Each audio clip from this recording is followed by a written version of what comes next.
You know what I love? Sports. I love sports. Sports. When When it comes to Texas A&M. Where are you getting this information? let me tell you. Welcome to TexAgs. TexAgs Live. I feel like I should be listening to the theme song from the Jeffersons. You know, we're moving on up. We will develop men, we will graduate players, and we will win championships on the field. The best way for us to win is to do it together. He is a guy that has gotten better and better and better. He's just got that dog in him. It's been special. The 12th man this past week was unbelievable. And this is a real program. It's not fake. This is a real place. And if you want to be really good at football, this is a really good place to be. You know, if I'm betting on anybody, it's the Aggies.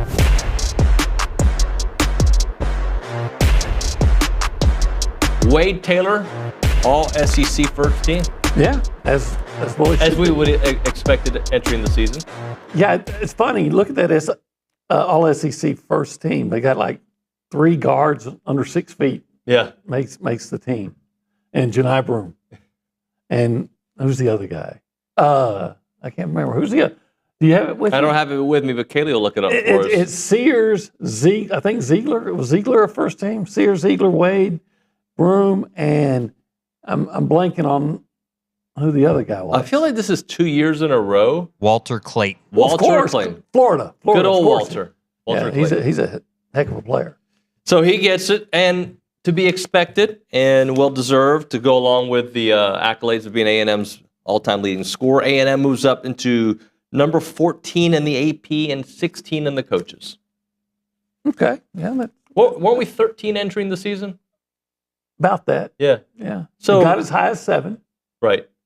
Considering there was a 4-game losing streak at the end of the season, considering you play in the toughest conference where 12 or 13 teams are going to make the the NCAA tournament, I mean, falling one spot from the preseason projections is not bad at all. They're good. What can we say? They're good. Yeah. And sometimes they're great. And sometimes they're frustrating. Sure. But they're good. Well, yesterday you brought up something, and we'll talk about it at 8:35, about, some coaches, of course they want to win the SEC tournament, of course.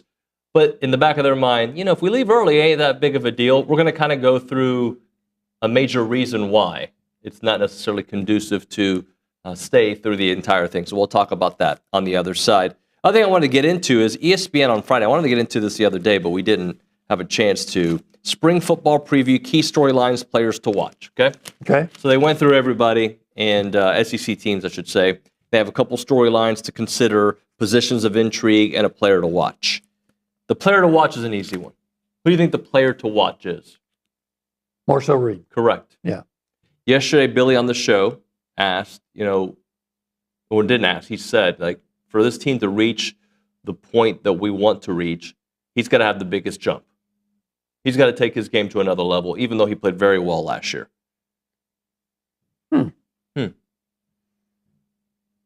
If you get an elite Marcel Reed, what does that do for this team? I don't know, because he was pretty darn good last year. He was good. Look, in one game against Auburn, they scored, 40-something points? In another game against USC, they scored 34, 31, 35, something like that.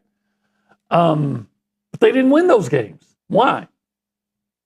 Defense. Right. So, but also the OB, I agree. I'm not disagreeing with you, by the way. No, but we saw there were several times throughout the year where he didn't make the right read or the right throw. And it didn't always lead into an interception. But if he can grow as a passer of the football, right, to where he surveys the entire field, where the game slows down, which it should with experience for all of us, no matter what we do, a talk show, an engineer, whatever, it starts slowing down and you see much more of the field. When that happens, if we thought those numbers were really nice last year with that great backfield and more weapons at the wide receiver, he could have himself a monster year. Absolutely. And I'm very optimistic about it for the reasons you said. The more you play, the more you see things, the better decisions you make. I go back to the bowl game. there was an interception. He threw his first one. The pass itself looked like it was going to be right on his receiver. I can't remember who it was. You might remember. You're talking about the one off of Noah Thomas's helmet? No. That's his first one. Okay. It was like 3rd and 10, and he throws. They were around the 25. Mm-hmm. He throws it downfield. It's going to, toward midfield. It's right on line to his receiver. It's going to be, but it don't.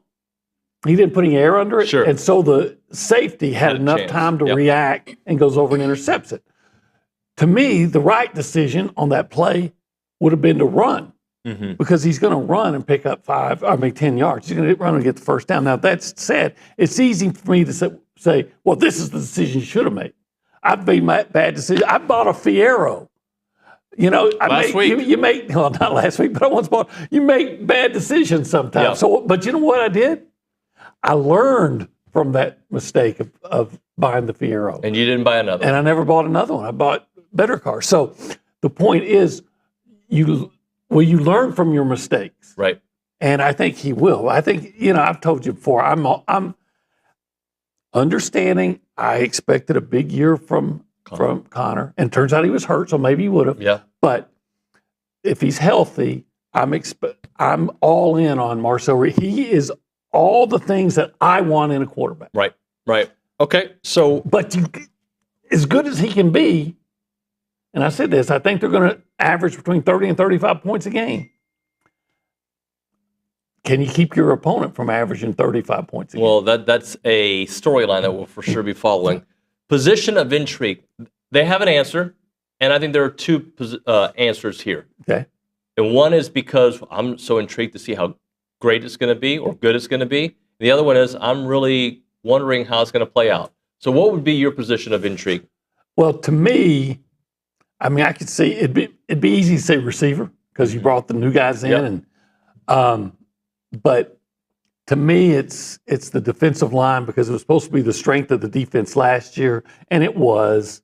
And then again, you're losing two guys that are projected as one definitely a first-round pick, another one's maybe a first-round pick in Scorton, and then another guy that's going to be a top 4, top 3 or 4. They have the position of intrigue is running back.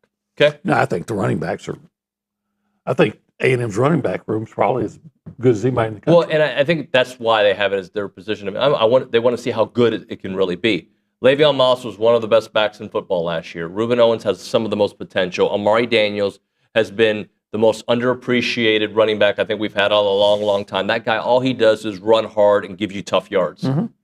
So those three back. And if you want to throw in E.J. Smith, who had a really nice bowl game. Sure. You can't have too many backs. You cannot. And then the freshman. So that's their position of intrigue. I agree with you. I'm intrigued by what the defensive line will actually be. You could easily say the secondary based on the final press conference we saw from Elko in the after the bowl game. Yep. And then the storyline that they're watching. And I'm just going to read you a little bit from here. It says, last impressions always seem to count more in college football. By the way, very true. That's why we're talking about A&M the way we are. In A&M's first season under Elko, it lost 4 out of its last 5 games. It was a disappointing close to the season after the Aggies won 7 straight. So, and then it goes on to talk about how Elko will have his hands on the defense much more. That should be the most intriguing part. You can't put it as a position, but just the unit, because what's it going to be without those 3 guys, but with Mike Elko being, calling the plays and things, because he's, been brilliant at it through his career. So the what if game, we play it all the time. What if Coach Elko was involved completely last year in the defense? I'm not saying he wasn't involved, but it was completely calling the plays. If that defense would have reached, 30% higher than they did last year, just 30%, which maybe it's a lot, I don't know. But more to what we thought that defense would be, they're at worst a 9-win team. Yeah, I think they beat Auburn. I think the defense was, it wasn't happening at South Carolina. It just wasn't happening. I thought the defense fared well against Texas. Had some opportunities they didn't, but overall they gave up 17 points. But I think Texas moved the ball on them at will. They did. But they gave up 17 points. Yep. Bottom line, and but they could have been better. They missed out. They missed plays. But sometimes no coach could have made a difference. The coach, I can't make the tackle for you. I can't make the interception for you. I can call a play or whatever to get you in a position, but you've got to make it. So I don't think, again, But sometimes coaching isn't just the game, right? It's all the things that led to the game. Mm-hmm. And I'm not saying they didn't work on tackling. Of course they worked on tackling. But something was off. Yeah. Anyway, I think they beat Auburn. Just their approach in the defensive line against Auburn, they should have just dominated that game. Now, they don't beat Notre front. Dame because their problem was offense against Notre Dame. Yeah. But there were a couple plays that had they made a tackle. I think Jeremiah Love had There are a lot one. of plays. Right, yeah. And then, of course, you'll remember, I keep beating my head against the wall when I think about that. They had I think Notre Dame had a 3rd and 5 when the score was tied. If you get the stop, they're going to punt. A&M's going to get the ball. And this is the 4th quarter. And they bring a guy in motion, and they just throw a little 5-yard out. Yep. But the guy you're trying to cover that guy in motion with was lined up over the tackle. So it lost leverage. Your guy covering never had leverage. Right. That was as easy a throw and catch so that was a failure from coaching. Yeah.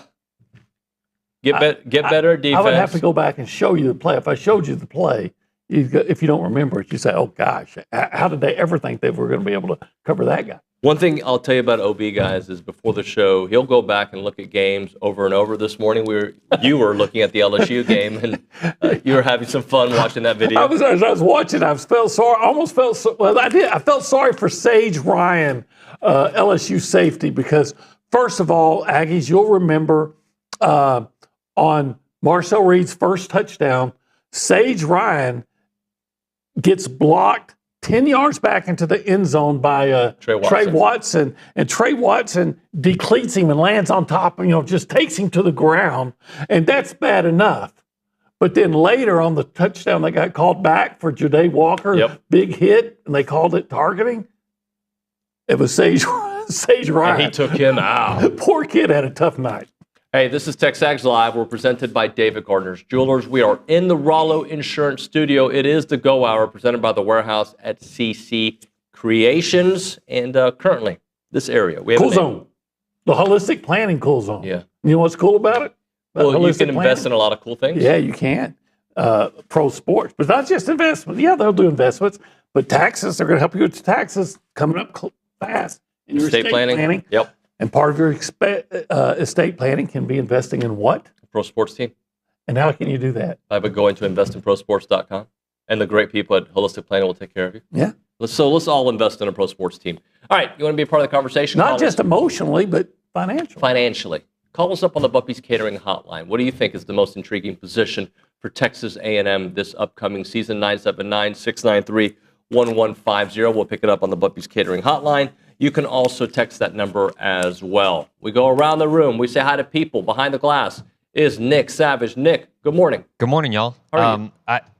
I was curious. I'd never heard of a Fiero OB, and I looked it up, and the first thing I find were sports cars, Pontiac Fiero. Oh, it was horrible. It was horrible. Yeah, it's not the best looking thing. I was only like 22, and quite frankly, I needed a strong male influence in my life. My dad should have.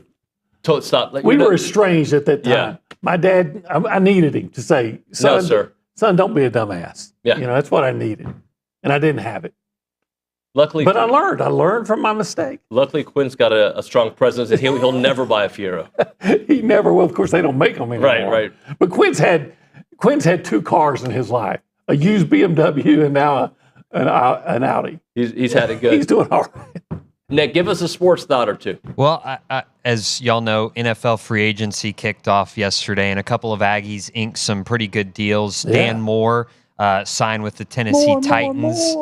His deal, 4-year, $82 million. Bobby Brown signed with the Carolina Panthers. He could earn up to $27 million on his new deal. And I don't have the contract in front of me here for Jake Matthews, but he re-signed with the Atlanta Falcons. Here it is, 2 years, $45 million for him. So lots of Aggies making a lot of money in the NFL That's what this you past learn week. from that. You learn from that. Kids, come to Texas A&M, and you're going to get rich beyond your wildest dreams. You know, Obi, now I think about it, we probably should have gotten into pro sports. We should have, we'd have made a lot more money. We should have been pro athletes.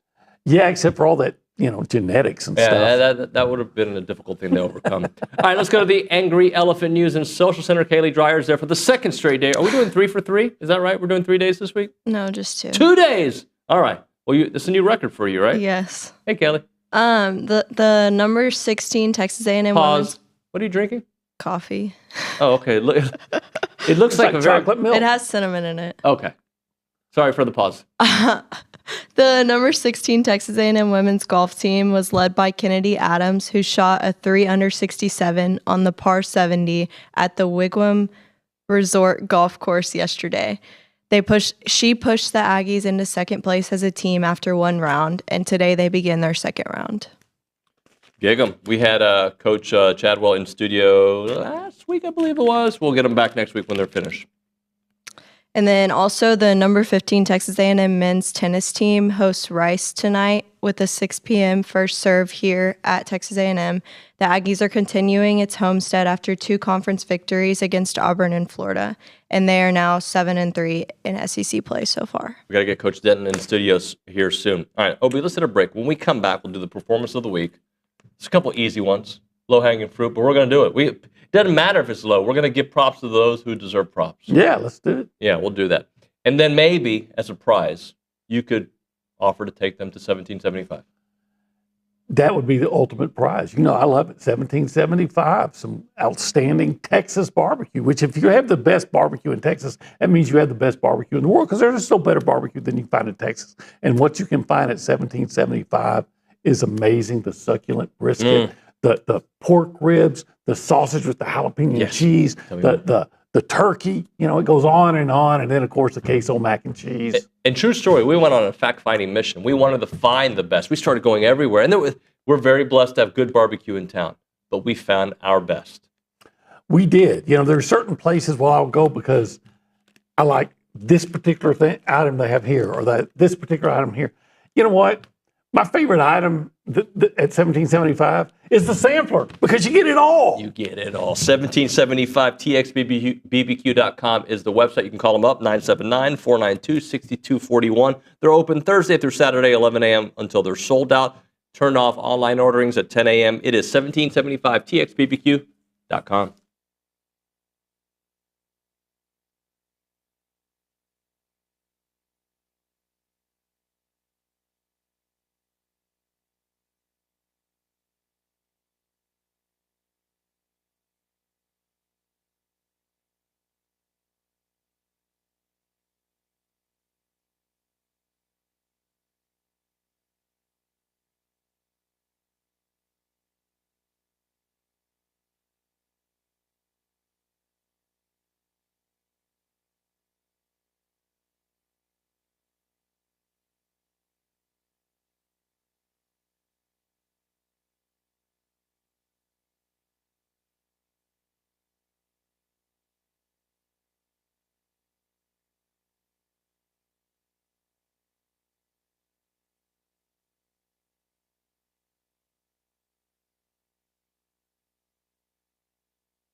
And we're back here on TexAgs Live. We're presented by David Gardner's Jewelers in the Rollo Insurance Studio. As a reminder, the final segment of the program is brought to you by Double Dave's. That is at 10:50. But right now, caller number 12, 979-693-1150. We're going to hook you up with your choice of a dozen pepperoni rolls or a large one-topping pizza from Double Dave's. They've been serving Aggie land since 1984 with your favorite pizza. And, of course, those world-famous pepperoni rolls, reliable in-house delivery, bringing piping hot goodness straight to your door. Just click on doubledaves.com, and your favorites are on their way. OB, performance of the week time. Well, I have to go with the low-hanging fruit. The guy I was watching, Wade Taylor against LSU. He was partying like it's 1999. In fact, he has 1,999 points after that game. 1999, which makes him the all-time leading scorer at Texas A&M basketball history. Safe bet he's going to get to over 2,000? I'm going to go out on that limb. I'm going to bank on it. That's going to be my bank on it. Yeah, Wade Taylor. You know what? He made, what was it, 3 of 7 3-pointers. Yep. I think all 3 of them are early in the game. I know he hit one where he broke the Bernard King record, and it was a deep 3-pointer from right in front of the A&M bench, and it was spectacular. And man, he started fast, never slowed down. I think he had 11 points in the first 6 minutes. Yeah, just outstanding. And it appeared to me that he might have scored 30 that night. It appeared to me that Buzz maybe wanted to rest him a little bit, and took him out of the game kind of early, and didn't play him as much as maybe he could have. But when they needed him, he was there. They put him in there, and he helped them nail down that win. So. A spectacular night, spectacular week, spectacular year, spectacular career for Wade Taylor. How about we do the Aggie defense? Okay, especially in the second half. Especially in the second half. I think overall in the game they shot 30%. LSU did, but 22% in the second half. At one point they missed 13 straight shots. Yeah, it was a suffocating defense, and I don't want to say it's the kind of defense that we've gotten used to. At one point they were shooting like 8.9%, and I'm talking about deep into with 10 minutes or less to go. It's not that we've gotten used to this kind of defensive performance, but we're used to them being an excellent defensive team. And during the losing streak, they were playing really good defense, but teams had looked like they had figured them out. Last couple games, A&M's done a nice job limiting threes and making threes, especially against LSU. Yeah, it's funny because let's say Buzz was talking about that second half defense. He said, just to oversimplify it, we played harder because there was a stretch for about 7 or 8 minutes when LSU was just lighting up A&M. Yeah. And then it was like they flipped the switch. Switch is on. Just flipped it to off, and LSU was done. LSU was done. The other one I wanted to point out, Emily Kennedy, who on Friday night had a phenomenal performance. Look, she pitched very well against Florida. They didn't end up winning the series, but she was fantastic in that walk-off victory. And just props to her because I don't think the start of the season was exactly what she envisioned. It wasn't bad, but she was so dominant. She had a couple of, I wouldn't even say rough outings, but she knows she's been better, and she was great against Florida. Look at that, 14 innings, 9 hits. She had 6 earned runs, but that was mostly in the second game, and 10 strikeouts. Hey, you know what? I don't know his numbers, and but sure seemed like as I was listening to the velvety voice of Nick Savage calling the games, it sure seemed like Caden Kent had a good weekend. Caden Kent had a fantastic weekend. Yeah, he did. I know he had some home runs as always, but it seemed like he had a big. Hit a home run on Sunday. Had a triple and a double. One of the games here. Let's see. Yeah, had a triple and a double on Saturday, and then on Friday he had a double as well. So he just missed the cycle for the weekend. Pretty much because he couldn't get a single. Anyway, he seemed like he was having a big weekend to me. Yep. How about the the pitching staff, the starting pitching staff? Ryan Prager, all three of them. Justin Lanham, yeah, they all. Justin Lanham, Lampkin. Justin Lanham will be on the show later. As Richard Zane spells it, Lampkin with all as many K's as we can get possible there. Third-ranked A&M women's tennis team, they beat number 11 Florida and Auburn, number 11 Auburn in Florida on the road this weekend.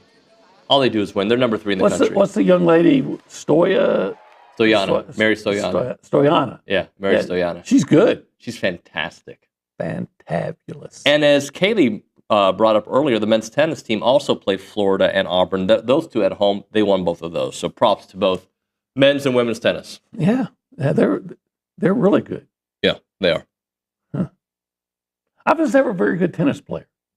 Me neither. Yeah. But everybody likes playing. What's that sport? That's like tennis. Pickleball. Pickleball. Everybody loves that now. That's like I've never the thing. played it.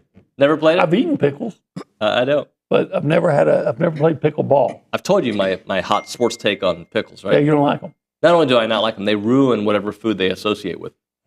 So, like, you put it on bread, it permeates through the bread. It's not like you can take the pickle off and completely be avoiding of the pickle juice. It's there. It's left a green imprint, and it ruins the bread. I disagree. I like the pickle.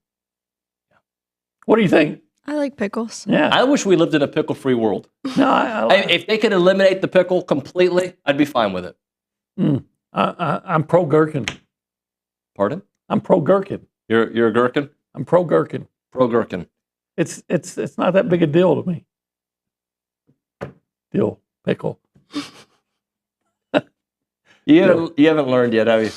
Because it took you. You're like, actually, what is he talking about? Oh, that's what he's talking about. Oh, OB. All right, let's do this. We'll hit a break here. When we come back. Do you like relish? No, I don't. Where's your joke? No, it's just like pickle relish. I relish those pickles. You relish those moments, don't you? I do. What other foods do you? All right, I already told you I hate pickles. Is there a food that you actually hate? If it's involved, you're out. Yeah, I'm sure there is. There's certain things that I will never eat again because we had it so much when I was a kid, like tuna. Okay. That comes in a can. Yeah, I don't. Yeah, I'm not eating fish in a can. Almost any meat, spam. I will never eat spam again because we ate it so much. When I came from kind of a, low rent background. Yep. Spam, and the thing is, my wife actually likes it. And I said, "Well, you can eat all the spam you want, but I'm not going to eat." What does it taste like? Like hell. Mm-hmm. No spam. No spam for No spam phone calls. No spam food. I'm anti-spam, anti-tuna. You're an anti-spamite. Mm-hmm. You're like, whatever, David. It's true. Guilty. When we come back on TexAgs Live, we'll talk SEC tournament winners and how far they go. All right, that's a little talking point that I want to get into. Right now, though, let's talk about water, keeping water local. I told you all about them yesterday. Their Keep Water Local was created by a coalition of residents, business leaders, and influential voices united to protect our water in every way of life today and in the future. And together we can make our voices heard and ensure that water stays here supporting our community. Your voice does matter. Most of us don't think about it, but when you do, it's easy to see that water is the lifeblood of our community, fueling our homes, of businesses, schools, quality of life. And like many other Southwestern communities, Brazos and Robertson County are facing ongoing challenges, drought season, high temperatures, and shrinking groundwater reserves. Now, out-of-state entities and neighboring municipalities in the Brazos Valley River are collaborating to siphon away our city's most precious water. Let's make sure we visit keepwaterlocal.org and get involved to see how you can help keep our water local. We want to make sure that our water stays with us and it stays clean. Keep water local.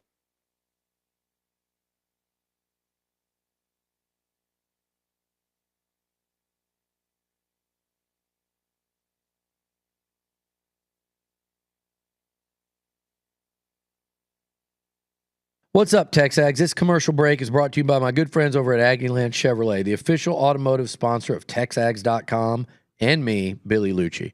Greg Gunn is the proud owner of Aggieland Chevrolet and invites you to visit the dealership to experience true Aggie hospitality. From their friendly staff to the experienced service team, Aggieland Chevrolet is TexAgs approved. Check out the dealership off of Highway 6 in Bryan or go to AggielandChevrolet.com and tell them Billy Lucci sent you by.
And we are back here on TexAgs Live. We're presented by David Gardner's Jewelers in the Rollo Insurance Studio. The Go Hour presented by The Warehouse at CC Creations. EZOB, I'm David Nuño. Today is Tuesday, March the 11th, 2025.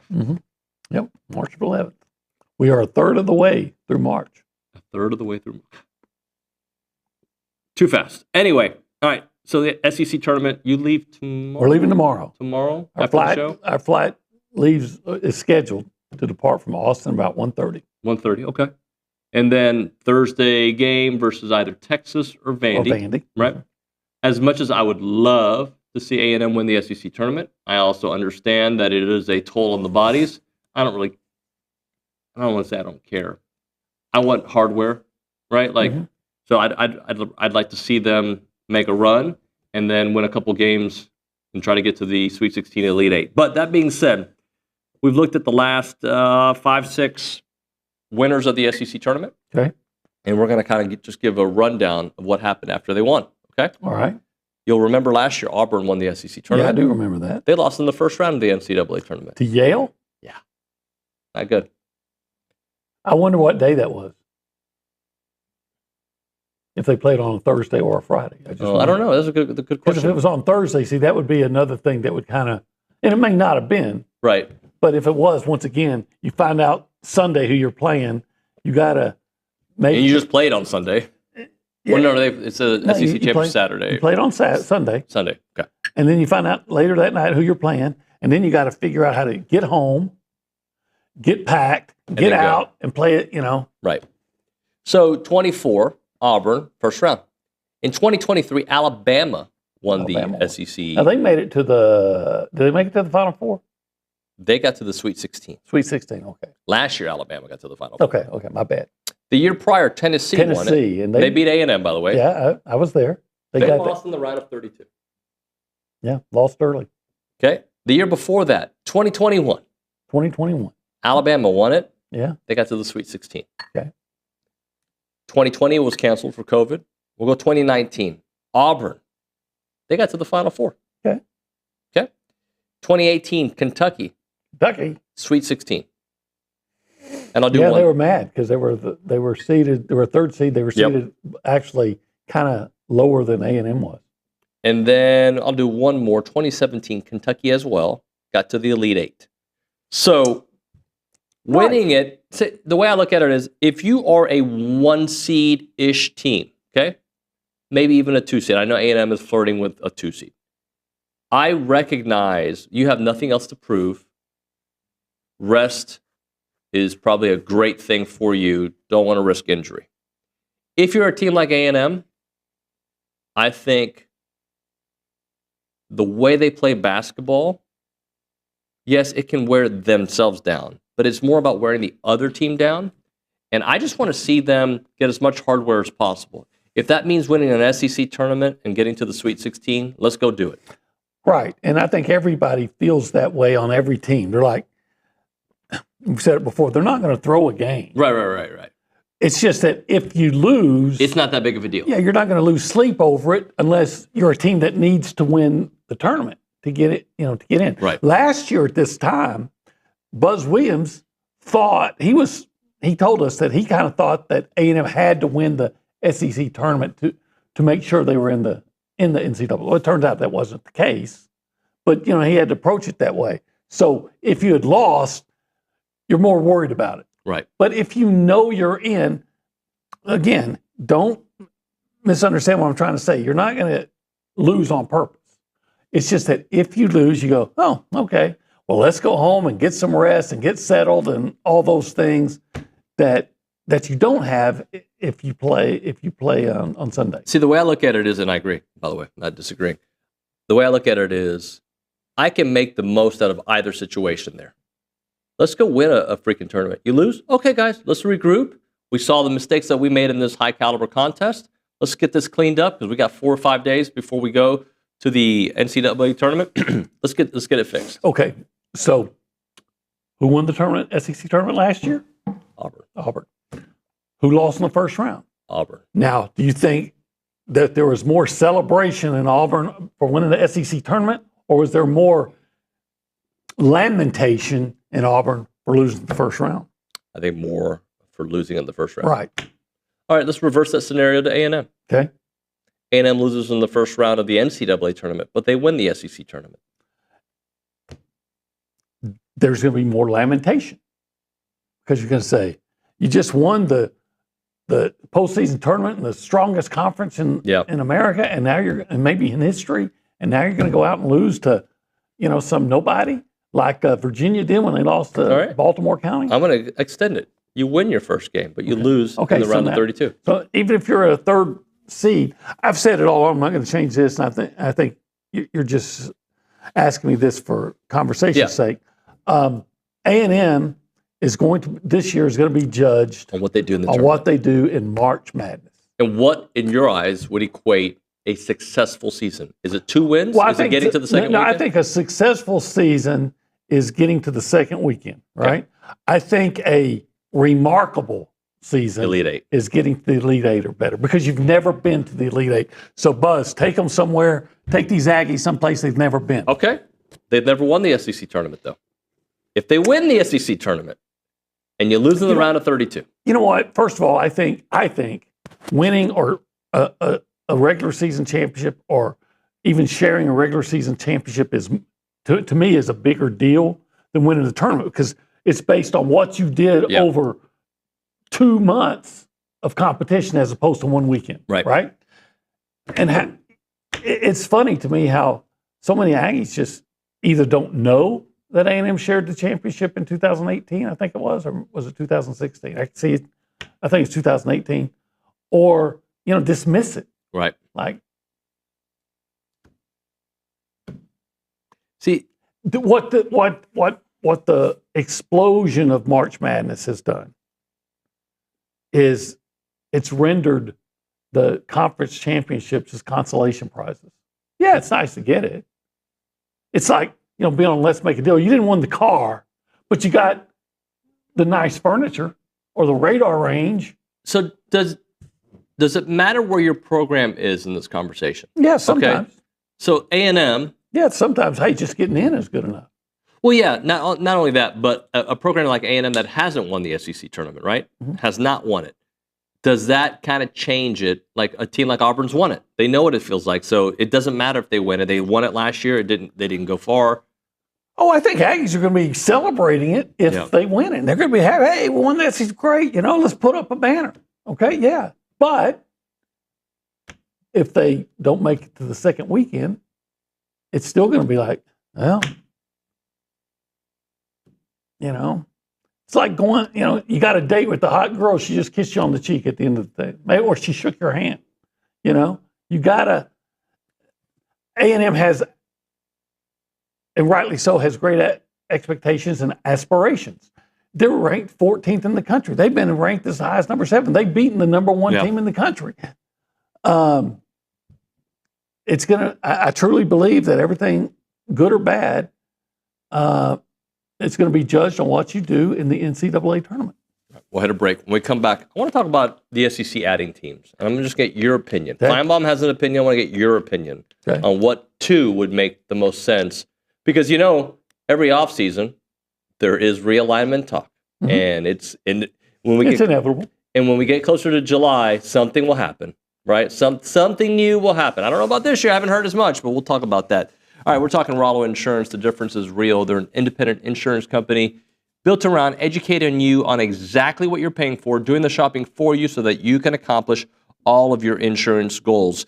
And a goal without a plan is just a wish. And when the going gets tough, and sooner or later it will, you need to put things back together. You need to make sure that you reach out to an insurance company that's going to take care of you. You don't want a call center, an automated phone tree. You want your agent's personal cell phone number that you can call them directly whenever the time may be. Not all options are created equal. And at Rollo Insurance, there are good days, and they want to make sure they keep you away from the bad days.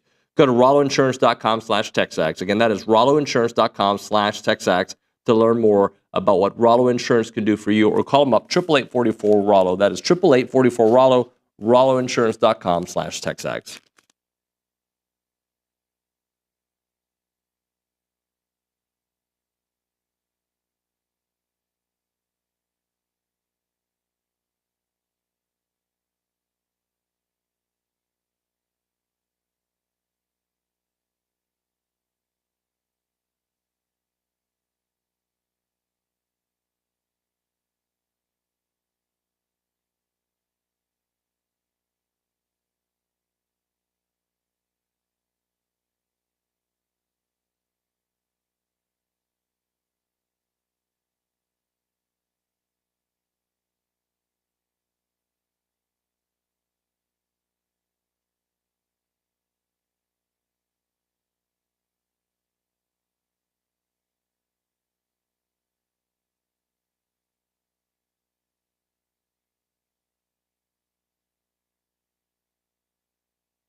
We are back. TexAgs Live, presented by David Gardner's Jewelers, Rollo Insurance Studio.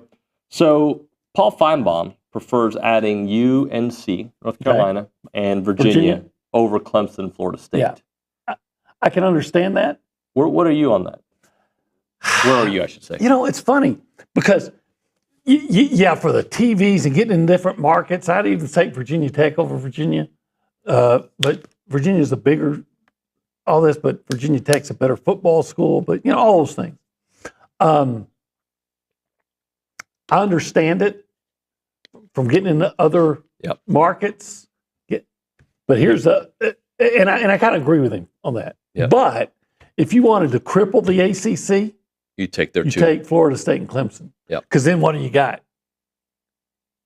And also, those are successful football programs. Yeah, they are.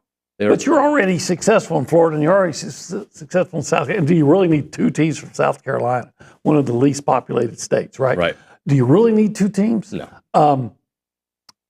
But if you wanted to render the ACC meaningless, remember what the Big East was?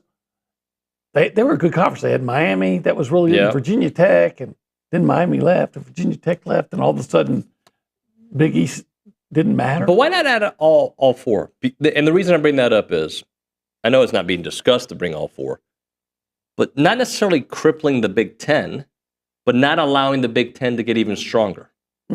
As a preemptive strike. All right, I see what you're doing, Big Ten. You're trying to go, but we're going to take care of the Southeast as our baby, and we're going to take Florida State just because we don't want you to have it.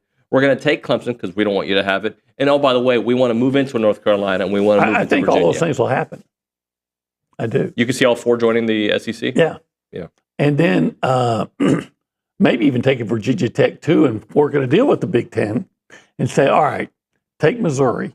Because Missouri always wanted to be the Big Ten anyway. Right. The Big Ten just didn't want Missouri. Now.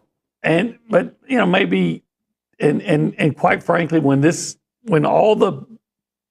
they break off, when the inevitable happens, Notre Dame will join the Big Ten.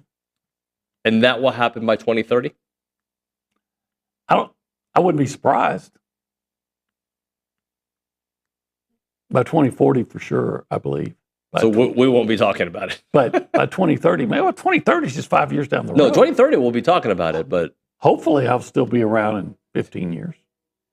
I know it's kind of a coin toss. I may not be here though. You'll be talking. It'll be Richard Zane sitting here or Luke. No, it'll be a young guy, and I'll be the old curmudgeon at that point. Yeah, mad about everything. Yeah, and just saying outlandish things because you're too old to. Either okay, if they fire me, all right, I'm retired, or I can just always dismiss as it's just an old guy. He can say whatever he wants. Yeah, he can get. But do you think this summer there's going to be another bomb that drops from a conference realignment standpoint? I don't see it. I don't hear it. Of course, I didn't see it when Texas and Oklahoma. Yeah. I'll say this: nothing in college sports surprises me. Yeah. It might catch me off guard. I might not be ready for it, but nothing surprises me. I agree with you there. Yeah. So, if I was a certain program, so I could, like when the Big Ten expands, who can they get? Of course, they don't even care about regionality anymore. They just took teams from California. But who, outside of Notre Dame and trying to get into to North Carolina, or maybe even they do a deal and say, okay, Big Ten takes Virginia, SEC takes North Carolina. So you get North Carolina State, they take Virginia, Virginia Tech. I think there's going to be a lot of discussions in back rooms involving the SEC. I wonder if they're having those discussions now. I wouldn't be surprised. Yeah. All these things don't just happen by accident. No, but I'm wondering if they're like, hey, if these schools become available, you go after them, I go after them. Maybe. Or as soon and the closer to what was the Bill of Rights thing? Bill of Rights, not the Grant of Rights thing. Grant of Rights, yeah. Not Bill of Rights. Other things I've been thinking about. When that ends for the ACC, but that's still like another almost 10 years away. And they added, Florida State's going to get more money now. They're going to get a bigger chunk. What they're doing is they're well. trying to appease Florida State But, Florida State's like somebody that wants to leave their spouse, but they're staying in it for the kids. And what do you think the other As soon as ACC teams are thinking? Like, you're going to give them, like, you don't think Miami's thinking about, you don't think that these schools are all like, what's going on here? No, I think they're worried about it. That's why they're trying to make, what's the Big Ten now? The Big 12. No, I'm saying, but a little upset that there's going to be Clemson and Florida State making so much more money than the other schools. It's just, right. It's, they acquiesce because they know that those are the programs that keep them alive. Right.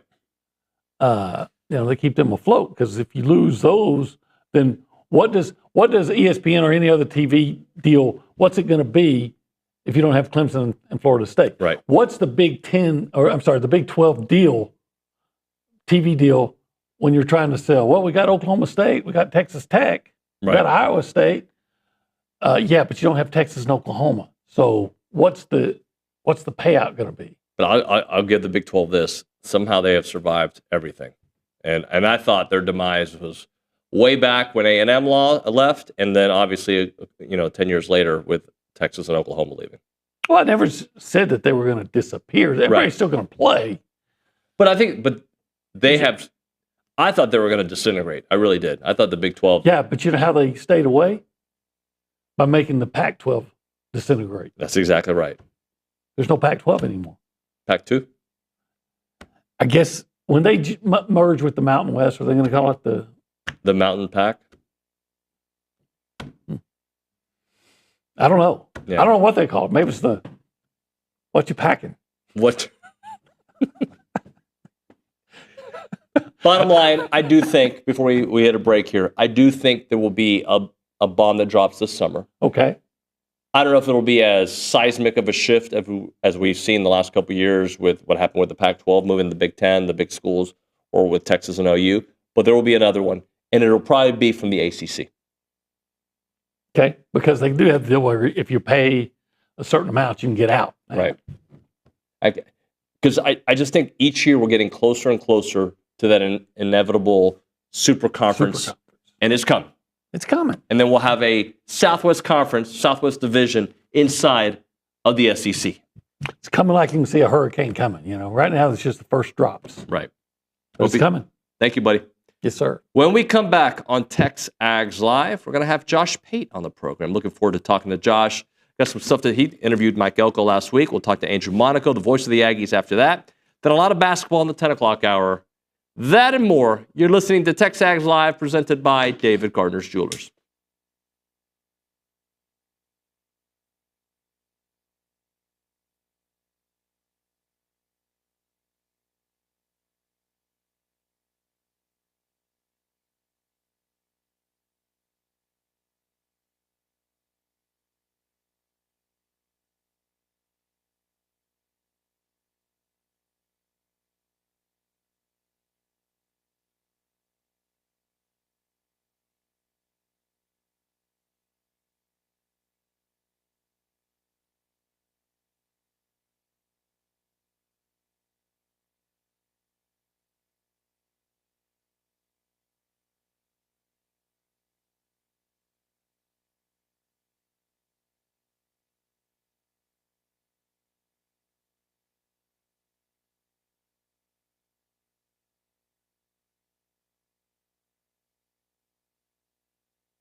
And we're back here on TexAgs Live. We're presented by David Gardner's Jewelers, Rollo Insurance Studios. Time for our weekly conversation with Josh Pate, brought to you by Academy Sports and Outdoors. They carry a wide selection of the best brands, including Easton, Rawlings, and Wilson. And at Academy, you can shop for the latest bats, gloves, and cleats, clothing, protective gear, and training equipment, and much, much more. With that, we go to the Buffy's Catering Hotline. We're joined by Josh Pate. What's up, Josh? David, do you feel like the magic's gone a little bit because we're not in studio anymore? We're having to do this thing several states apart. Do you feel like the magic's gone a little bit? Well, actually, I think if you're here, that means Billy comes. And it's a completely different kind of magic, right? There's like different types of magic. You've got the fitness industry magic and the college football minds. Yeah, so if you were here we just, it's just two dudes talking. But yeah, you in studio's much better. So maybe you need to build a Pate studio in our offices. That's what I'm thinking. Did you feel like when I came in last week and we lured Billy Lucci out of wherever he had been, did you feel a little bit like that was the feds sort of coaxing either a witness or a suspect out? Because it felt eerily similar to a lot of the episodes of The Blacklist I used to watch, where you show up and then you keep watching, and there he is. 3 minutes late, but there he is. It's kind of like when Chris Hansen shows up on Dateline NBC, like he shows up into the kitchen like, hey, so what are you doing here? That's exactly what it felt like with Billy yesterday. To Catch a Lucci. That's the name of that show. To Catch a Lucci. How was your interview with Coach Elko? I saw it. Just what were your big takeaways? Oh yeah, we hadn't spoken since then. It was good. It was really good. He was really he was open and brutally honest, which you guys know he is. I think Coach is he's the kind of guy who, if you ask him some things, he'll just shoot straight with you. Now, the point is, you're going to have to be the one to ask him, because I don't take him as someone who's going to run around trying to throw 37 different excuses out in the national media or even the local media. But, if there's a reality about a situation, it's a reality. So, like, I've always been fascinated, at least recently, which you and I have talked about, actually, is the recruiting rankings on average last 10 years for Texas A&M. And then the NFL draft output the last 10 or so years. And I asked him about that, and he didn't duck it. He didn't look down at a PR1 sheet to try and answer it in a sanitized way. He just shot straight about it, which I respect. He shot straight about, their defensive struggles towards the end of last year, and also just what it's like trying to not rebuild a program from scratch, but untangle a whole lot of knots, so to speak, which I think is a misconception. I brought that up with him. I think sometimes, in fact, a lot of times, when a new head coach takes over a job, normally it's because the guy before him got fired, which was the case here. So the fan's mind sometimes thinks of that as, all right, as soon as that guy got fired, everything got wiped clean. It's like a forest being just completely torched. And now the new guy comes in, and on day one, he starts to plant the seeds, and we'll just see how fast it grows. Well, that's not reality. Reality is, in a lot of cases, you got to come in and you got to clean out a lot of crap or a lot of underbrush. And you've got a lot of deconstructing to do before you can start to construct whatever you want. But the funny thing about football is, they don't give you 2 years to do it. They'd say, well, you're gonna play a season every fall, and you're gonna be in the process of doing one and trying to do the other at the same time. And if he were getting paid $60,000 a year, people would have some empathy for it, but he's not. And so when you get paid several $1 million per year, people don't really take to feeling sorry for you. Not that he's asking for it, nor am I asking for it for him. But I think sometimes the ability to understand and appreciate that just gets tossed out the window. And logically, that's never made sense to me. Realistically, I get why it's that way. So it was really good, man. We sat there and talked with him for a while after it ended. And it is one thing to listen to him as opposed to some other coaches out there about their approach taking over a program during the portal era. Because a lot of guys handle their business really scared of the portal, sort of the portal monster in the room, and he doesn't and didn't, and now he won't. If he didn't do it in year one, he won't do it at any point moving forward, because year one's when you're the most prone to doing that, because you're scared half your roster is going to leave and you can't field a team in the fall. So on a number of fronts, I thought it was very eye-opening, and not just for an A&M fan. If you're a Washington fan watching that, if you're a USC fan watching that, I thought it would be fascinating. Josh, I have empathy oftentimes for situations that I'm close to, right? So during the Jimbo run, I could justify reasons it wasn't working. I still think Jimbo could have worked here, for the record. I'm in the minority. I think it could have worked. It didn't work. Some of it's because of timing with the transfer portal and everything that happened. But I look at it as like, man, but every year his quarterback got hurt. You can't win in college football if every year you're on your second string quarterback. And I think that about everybody, right? Saban would have struggled if every year he was on his second string quarterback. That being said, it's a results business. Connor Wigman, I could have made arguments about why he should have worked last year. You know, if Connor would have been healthy from the beginning, if he had more of the offseason to get his mind right and his arm right and his body right and everything that he was dealing with, it could have worked. It may work at Houston. I find myself oftentimes in the middle of the storm, I don't want to say justifying, but understanding. But at the end of the day, if you don't do it, it doesn't matter the reasons why. In college football, you've got a 2 or 3 year window to prove it to your fan base that you can get it done. You are describing Scott Frost at Nebraska for me, of being what I call within the realm of explainability.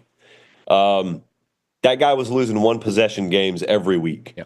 And so every week, I am a realm of explainability guy, which is what you're describing there. And I am looking and I'm saying, everyone's just trashing Scott Frost because they just lost 23-20 again. And yet, if I'm going to accept that he coached this team and prepared this team well enough to be in position to line up for the game-tying field goal in the fourth quarter, I can't believe or can't imagine that he coached the kicker to shank it wide left. Like, is that really what makes the difference to me between a bad coach and a good coach? Well, the problem is in one game, no, that's not what makes the difference. But when you stack, and it keeps going against you. And then there's the other school of thought, which you never think about in the moment. And that school of thought is, hey, you know, that there could have been a scenario where Scott Frost coached that team well enough for him to be up 34-23, and it's irrelevant. So, like, you're just assuming as the baseline every game has to be close. Well, they don't all have to be close. So with Jimbo, you could take different circumstances, but apply the same logic. And I do agree with you. Like, if we think about this as mathematicians and we just remove all the humans and all the emotion from it, and we say, let's keep Jimbo at A&M, let the future play out as it will have played out. Let's simulate 100 seasons in College Station. Does he win the conference eventually? Yeah, probably. Yep. Does he make the playoff? And yeah, he does several times. Maybe even wins a title. I don't know. But is it good enough? Like, was the average output good enough? And the answer, I think most would agree, I think you would agree, was no, it wasn't. It wasn't good enough. And I feel like with Elko, it is going to be good enough because I love process, and he seems to be process-driven. He is about accountability, and I love that. How important, and not just for Coach Elko, for any regime, is year two to what a coach is trying to build? Because year one, I think you have grace for most programs. Year two, like you're looking at year two as a building block for year three, but it better feel like the trajectory, the arrow's pointing up. Yeah, it's also a little different. I used to always think of year two as the year where you really start to see it. Whatever that program is, you start to see it. It's always been transition based in year one, no matter what the era, when you take over a program, especially if your predecessor got fired. In this era, I talked with Elko last week a lot about Kalen DeBoer because they both took over programs at the same time. Now, DeBoer's taking over for a guy who steps away and retires. Elko's taking over for Jimbo, but kind of the same things in play there in a sense that in year one, in this particular era, you're dealing with something no one's ever had to deal with before in the history of coaching this sport. And that is knowing that after your first spring practice, after your first winter conditioning session and your first spring practice, there's an exit door, penalty-free, that your entire roster could walk out of. And so it could happen, it couldn't happen, and you're in limbo and whatnot. Well, the point is in year two, they've had 3 exit doors your roster has had 3 exit doors they could have hit on you. So by year 2, everyone on the team actually wants to be on the team and wants to play for you. Not to mention you start to infuse your freshman class, but more importantly, you start to infuse your first sprinkling of portal guys. You have either confirmed or shot down the notion that you hired the right staff right out of the gate. You've gotten a good lay of the land. You've in his case already knew his opponents, but you've gotten a good feel for how the league reacts to you, how you react to the league. So yeah, in a lot of ways, the year 2 elements, they overlap era to era, but I just think the portal thing's so unique because it used to just be that your roster is going to be your roster. You can't assume that anymore. Now, year 2, moving on, your roster actually is your roster. I'm going to ask you a question that I got from, you tweeted for your mailbag, and a question that I read. I was like, you know what? That's a good question. I don't know who wrote it. I should have written it down, but it says here, does it make sense to have a penalty/payment system for when players transfer from a new team to the old team, kind of borrowing what we see in European soccer, right? Like sometimes you can just pay to get a player to leave his contract early. Do you believe in that kind of thing where a smaller school, University of North Texas, gets some kind of kickback or some kind of payment from an Oklahoma because they lost their starting quarterback who goes to Oklahoma? Yes, wholeheartedly believe in that. Don't know how realistic it is. I've talked to a bunch of coaches about that. It will not shock you to learn every G5 coach is for that. I was surprised to see that a lot of the P4 coaches were for it, and they'd be the ones paying the money in many cases. But what I found is a lot of those guys hate doing that. They do it because they have to, because it's, kill or be killed, basically. Right. But a lot of those Power 4 coaches, they look and they say, well, first off, most of us were G5 coaches at one point. Most of us have worked at that level, and you're just a victim of circumstance at that point. And if I'm the head, I'm just going to make up stuff, but if I'm the head coach at Tennessee and I've got glaring deficiencies on the left side of my offensive line, and Middle Tennessee State happened to have done a great job of taking some overlooked 2-star guys and putting 4 years into them in the program and developing them, and they're both really good players, am I going to sit there and watch them shine in Murfreesboro at my expense, or am I going to go buy them? I'm going to go buy them. And then Middle Tennessee State staff is going to be up the creek without a paddle this upcoming fall because they can't go backfill those spaces. They're probably going to lose and get caved and get the quarterback sacked 37 times. And then they're going to go 5-7, and that staff is going to be graded by the "you are what your record says you are" crowd as a 5-7 staff.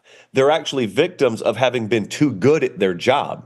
So the Tennessee staff knows that when they do that. But what else are they going to do? Right. And they're technically playing within the rules. So those Tennessee folks know we'll always have the money anyway. We'd love to kick money down to them. I've gotten that kind of feedback, I kid you not, from a number of guys, which has surprised me. It's not consensus, but a number of major staff members have said, yeah, it's absolutely the way it ought to be.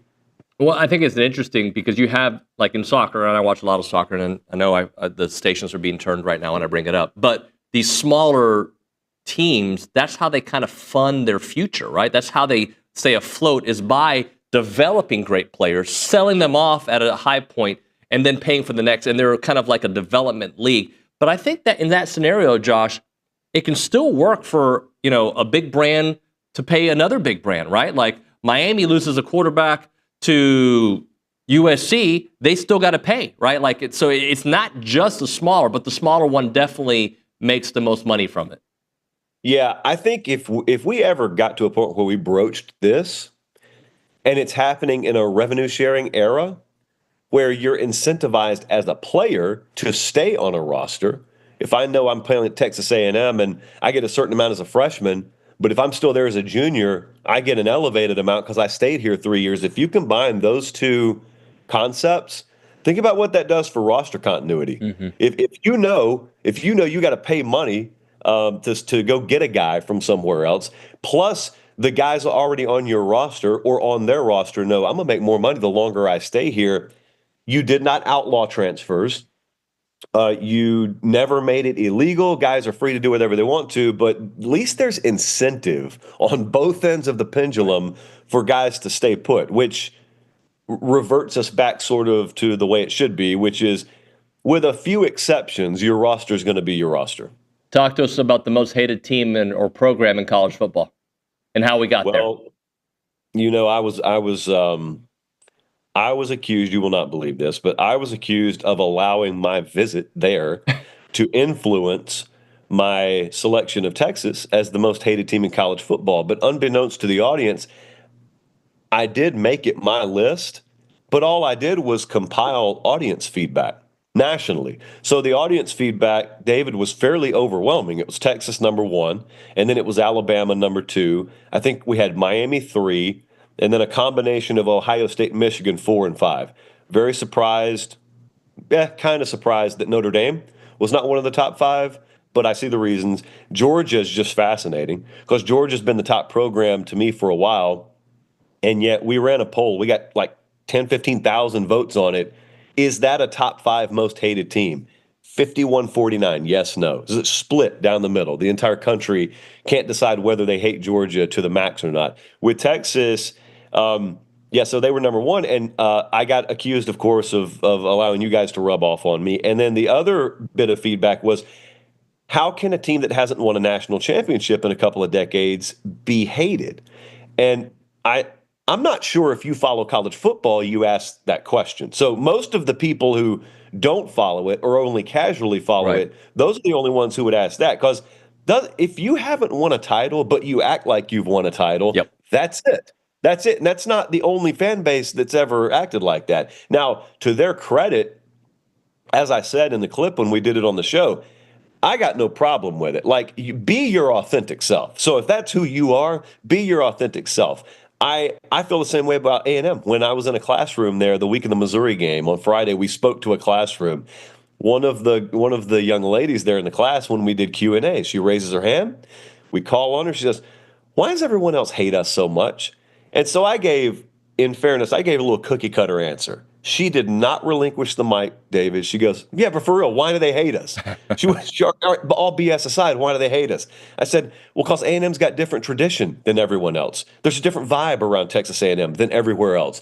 They don't get it. Now, you guys here, you get it. So you can either spend all your time worried about explaining yourself to the outside world, or you can forget what the outside world thinks about you and just be you. Yep.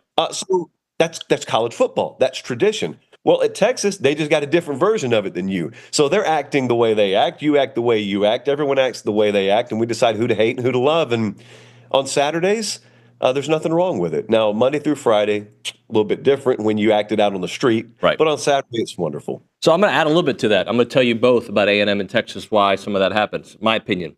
On Texas, it's exactly what you talked about, a little bit of that arrogance that I feel like Aggies were a little bit vocal with the rest of the SEC. And then starting at SEC Media Days, SEC Media would tell me, dude, you guys were right. Right? There's this arrogance. So that's part of it, right? And the other part, I think, is we all saw it happen in real time in the Georgia game at DKR, right? The throwing on the field, like that I think that was a moment where college football looked at it like, come on, guys, you can't be complaining and doing that and getting the call that you want. Oh, and by the way, it worked. So I think that kind of adds to it. As for A&M, I think people hate the traditions that you mentioned, right? And also that A&M tries to be one of the established programs, right? They don't like, you haven't earned it yet. You keep talking about it. You have all this money, but you haven't done it. You don't get invited to the party. Why do you keep inviting yourself to the party? Well, we're going to keep knocking on the door till we break through, and people don't like that. People want you to stay in a certain lane. I think that all plays a part of why people look at A&M a certain way. Now, a lot of the themes you just mentioned would also apply to Notre Dame in a past life. Like you and I and everyone older than us, generations before us grew up, and if you were not a Notre Dame fan, you got taught that everything you just said about Texas applies to Notre Dame. Yep.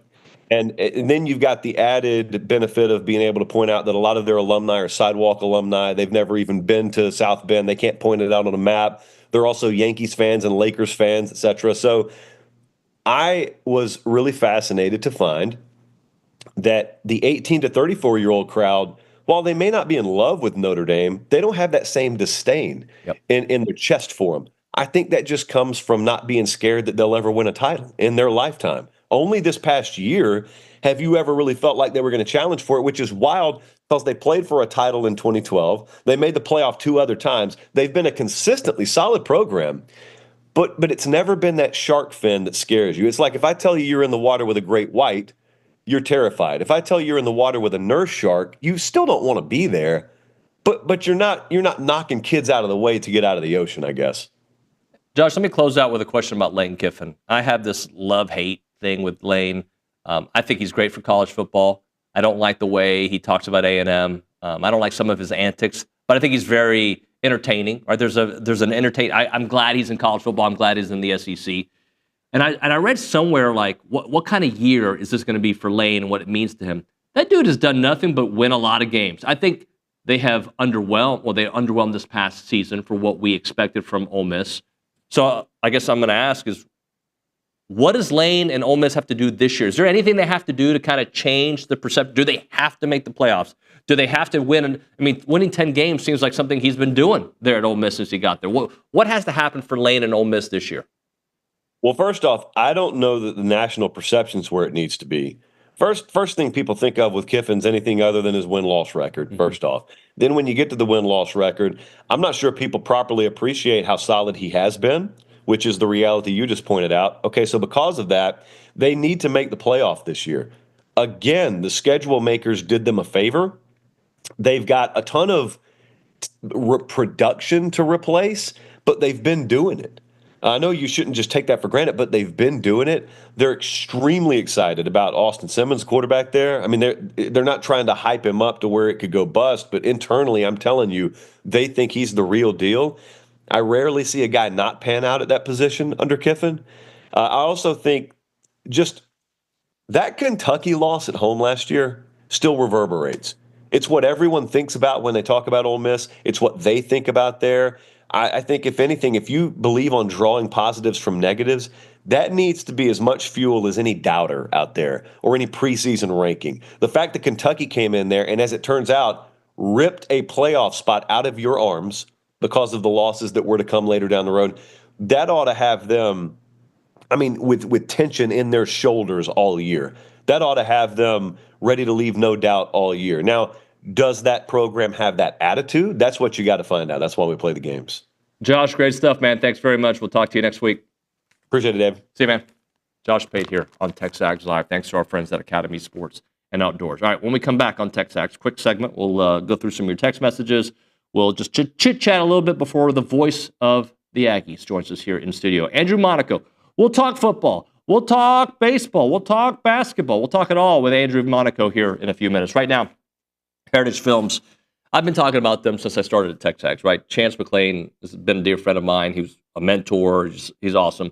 And I've told you many, many times, he's the most creative guy I know. He's just an amazing storyteller, hilarious, good old boy. His daughter went to A&M. Like, a lot of reasons to love him. But what he is so exceptional at, and I've already talked about his creative side, is telling stories, telling people stories. You should have your family story told in a 2-hour documentary, all right? I'm going to continue to talk about it because it is, like, for real. Like, my dad, I've told you many times that he's done it. He's 94 years old. We are blessed to have him to this day, and he's doing well. I know that many of you have asked about him. He's doing very well for his second hip replacement surgery in the last 12 months. But one of the cool things is when he was, I think, 91, 92, Chance did a heritage film on his life, right? And we looked at his entire life, born in 1930, and just everything that has happened from escaping Cuba, meeting my mom, the family, you know, just his life here in the everything, right? And when I got to watch that with him, and I got to watch it with my brother's family and my children, it was emotional. It was awesome. And it's something that I'm going to watch again, and I'm going to watch again, and then my kids are going to watch, and it's going to be their kids and my grandkids all, and we'll be able to kind of feel my dad's story. No matter what year it is, we'll be able to have that 2-hour documentary from his words. The website is yourheritagefilm.com, yourheritagefilm.com. 713-893-8341, 713-893-8341. It's Heritage Films.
And we're back here on TexAgs Live. We're presented by David Gardner's Jewelers. We're in the Rollo Insurance Studio.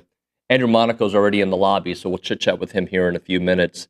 I'm not going to even call out Bronny, but Bronny had a delivery here to the lobby. I'm not going to say what it was. It's not illegal. It's not. But I was just shocked that would be delivered to TexAgs, right? Not anything that'll get you in trouble, but I was just like, of all the things, like a pie. I get a pie being delivered. Hey, a plant. And I don't even know if I would get a plant, but a pie I would understand. Can you give me a hint? Because I'm curious. I'm curious. I don't know. Can I tell you at the break? Is that fine? Because I don't know if Bronny wants me sharing what he's having delivered. Well, yeah. That's fine. Maybe it was kolaches. Okay, we'll just leave it at that. Yeah. It wasn't kolaches. Anyway, let's go to the Angry Elephant News and Social Center. Kaylee Dreyer's there. She's been there. She's been here for 2 straight days. Yeah. And now she's going to take spring break like a college student. Got to take time off. I'm going to the basketball game on Thursday. Spring break idea, though. Yeah. Okay, so some baseball talk. This past weekend, Ryan Prager tossed his second career complete game shutout on Friday, which is the 18th in program history. And he struck out 7 batters, only allowed 3 hits over 7 scoreless innings. And then in his 3 home starts this season, he has yet to give up a run in 17 innings of work. He is so good. And coming into the season, let me just ask this to Nick and Kaylee, you chime in. Coming into the season, if you were to say, where do you see a potential group of players not living up to what we expect? Would you have thought the pitching staff or the offense? And by the way, the offense, a lot of it has to do with injury. So, but if you were to have guessed, Nick, what do you say?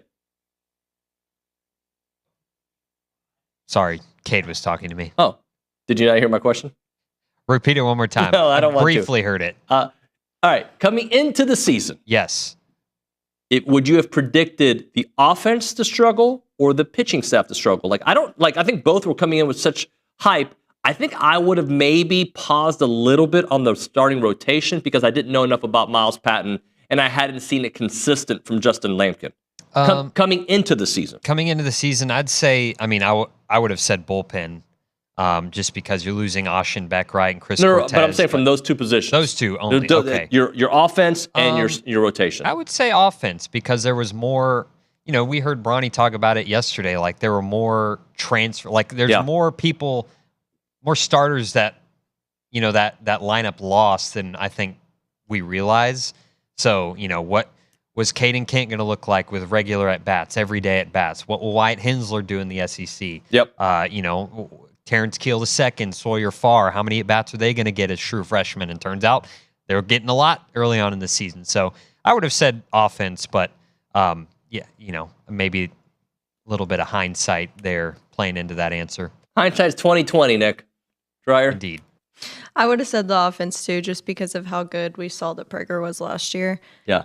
And speaking of that, the baseball team is now ranked number 19 in the polls, and they're 9-6 on the season. And they face Prairie View tonight, who is 4-12 on the season. Yep. Win. Win. And then this weekend against Bama, win 2 of 3.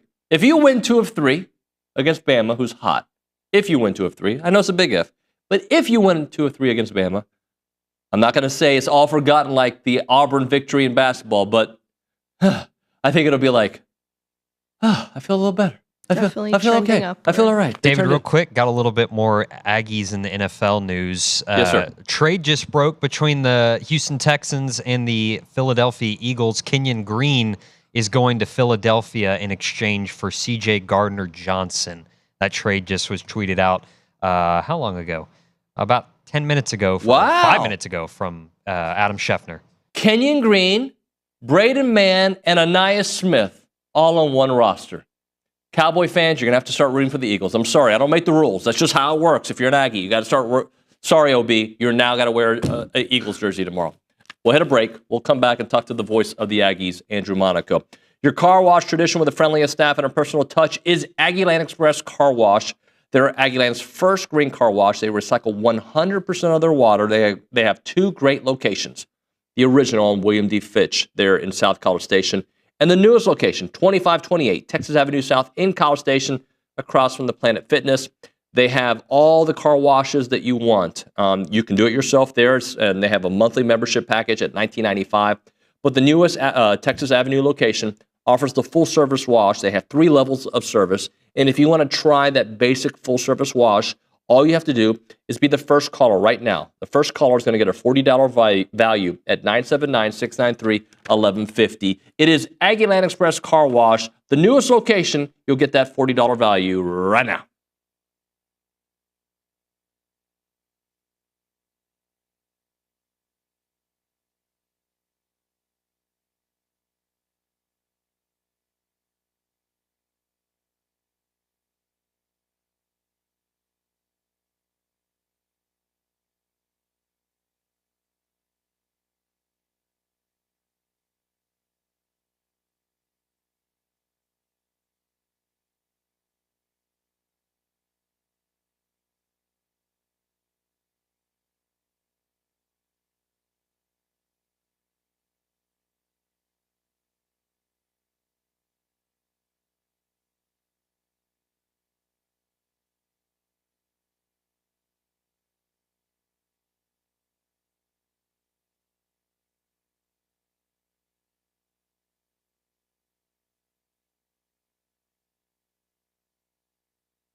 And we're back here on TexAgs Live, presented by David Gardner's Jewelers, Rollo Insurance Studio, the voice of the Aggies. Andrew Monaco with us here in studio, one of my favorite humans in the world. How are you, sir? I'm well. Thank you. That was very kind of you. Well, we all think it at TexAgs. For a moment, I'm going to embarrass him. Can we just prop up Nick Savage? Yes. I know you were busy, so you probably didn't get to hear a lot of it, but I'm sure you've heard the reviews. He's surprised how much I was listening. Oh, yeah? Yeah. He was awesome. Maybe an inappropriate text or two was sent to him during a broadcast. No, fantastic. Fantastic. And you have to reward people like that because there is a backstory to this. I'm not going to get into it, but there's a backstory. And when someone is willing to ask and learn, and then you give them the opportunity, if that door is cracked, kick it down, and that's what Nick did. Yeah, he's fantastic. And he makes this show, he thinks about things that I don't think about, makes me better, right? Like without even trying. Like he's that good. This basketball team, all right? Transitioning to this basketball team.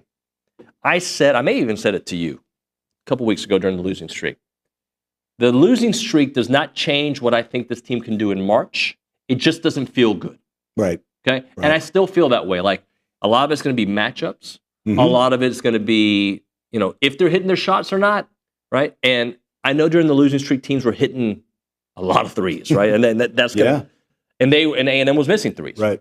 But I still think that this team is built a certain way that with the right matchups, and it doesn't matter who the opponent is, they can beat a number one Auburn. And hopefully in the NCAA tournament, you run into teams that are not as good as Auburn in the first couple rounds. And my opinion hasn't changed. Correct. You agree? You said matchups, right? Yep. I want you to reverse it. How about every team that has to play Texas A&M? They've never played a team like Texas A&M. They may have played teams that rebound pretty good, right? Mm-hmm. Not like Texas A&M. John Thornton says this all the time, my partner. He says, when you have to think about diving on the floor, it's too late. This team doesn't even think twice about it. And it's not just Anderson Garcia. Right. It's everybody. I always like to reverse it and say, what do other teams think about, oh my gosh, we have to prepare for A&M. Let's say you're playing Florida. Wow, they're really quick. Well, at the first media timeout, you're saying, okay, we practiced. We didn't realize it was that quick, and adjust. A&M, are they a good rebounding team? We'll see. You get to the first media timeout. Yeah, they're a good rebounding team. But you have to be prepared now for 40 minutes of that. Right. And you don't know how aggressive they are on the glass until after the game. And you don't get a second chance. When you get into tournament time, you don't get that second chance. To your point, the 4 losses were disappointing because you played a team like Mississippi State on the road, a team that plays like you, and I felt Mississippi State was us better than we were. Yes. On that Tuesday in Starkville, they were. You played Tennessee for 36 minutes. In the last 4, Tennessee was better than you in that. But you went toe-to-toe with number 6, right? Buzz has said you have Tennessee, you have Florida, you have Auburn, you have 3 number 1 seeds that you play. Vanderbilt disappointing because it's home, right? And then you go to Florida and you get it to within 6. And when you thought you were going to make your move, Florida counters. Again, really good team. But beating Auburn doesn't surprise me. I enjoyed the heck out of it. Heck yeah. But it doesn't surprise me because of the way we play and because Buzz is 6-2 against Auburn since he's been here. Mm-hmm. Not a lot of people bring that up. He's 6-2. I don't think, how we reverse it? I don't think Auburn likes playing Texas A&M. I agree. And Bruce Pearl said that afterwards. So keep the identity. It's a word I use all the time. Keep that identity through the postseason. Play the way you play. That's what we saw this past week. And even the adjustment in the second half against LSU, it looks more like Texas A&M. You mentioned like teams don't play against teams like A&M. One of those, University of Houston, that who knows if we'll meet them again in the tournament. But we heard all the talk behind the scenes and from Coach Sampson, like that this was not a matchup they were looking forward to because what A&M can do what U of H does, which is grind it out. And they can play that tough defense on every possession and every loose ball. Yeah. Looking at this week, Nashville, you got a chance to right a wrong. You got a chance to right the Vanderbilt wrong or the second Texas matchup wrong. Sure. And I don't care who it is. I'd love to see a little success. I'd love to see them win the whole darn thing. I understand the reasons for not doing it. Yeah. But like the way they play, I say keep it rolling. My feeling is when there's a score being kept, this team wants to win. I just think that's how competitive they are. Yeah. Not like overly competitive. I just think that's it. Okay, we're keeping score. David, you in shoot-arounds, they have a 4-minute game where they divide 5 and 5, right?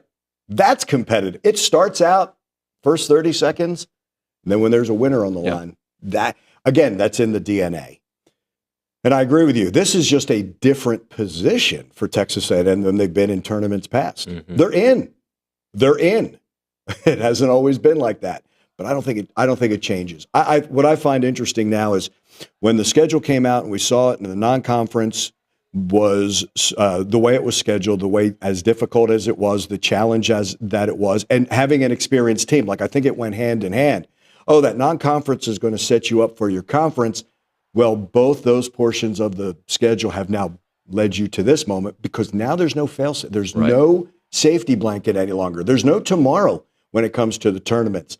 That's what these first 31 games had to do, and I think they are built for it, but we shall see. But that's why you did what you did in the non-conference, and that's why you went through the gauntlet that was the SEC conference, so that portion of the schedule.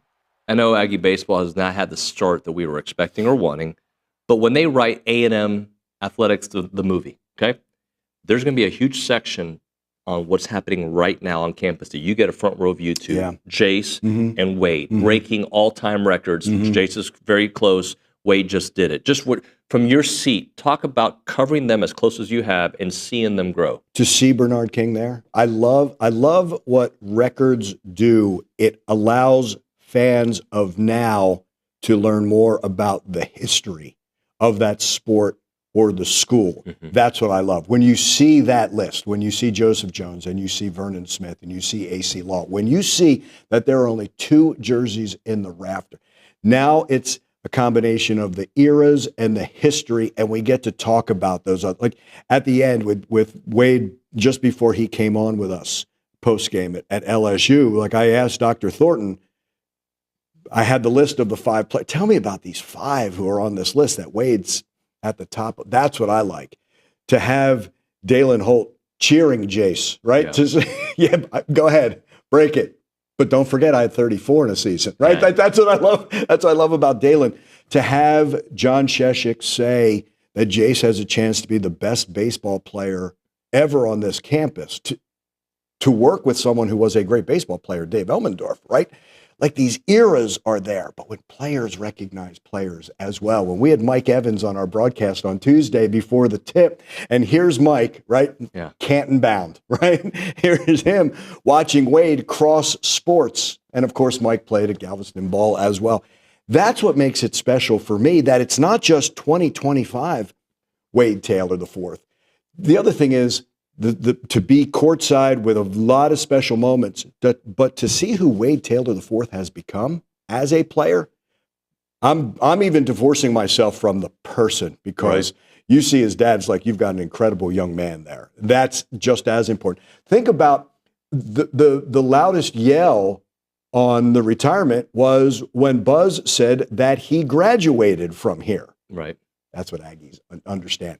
But I love that it's the cross era and the different players and how they got it done and who they did it with and stuff like that.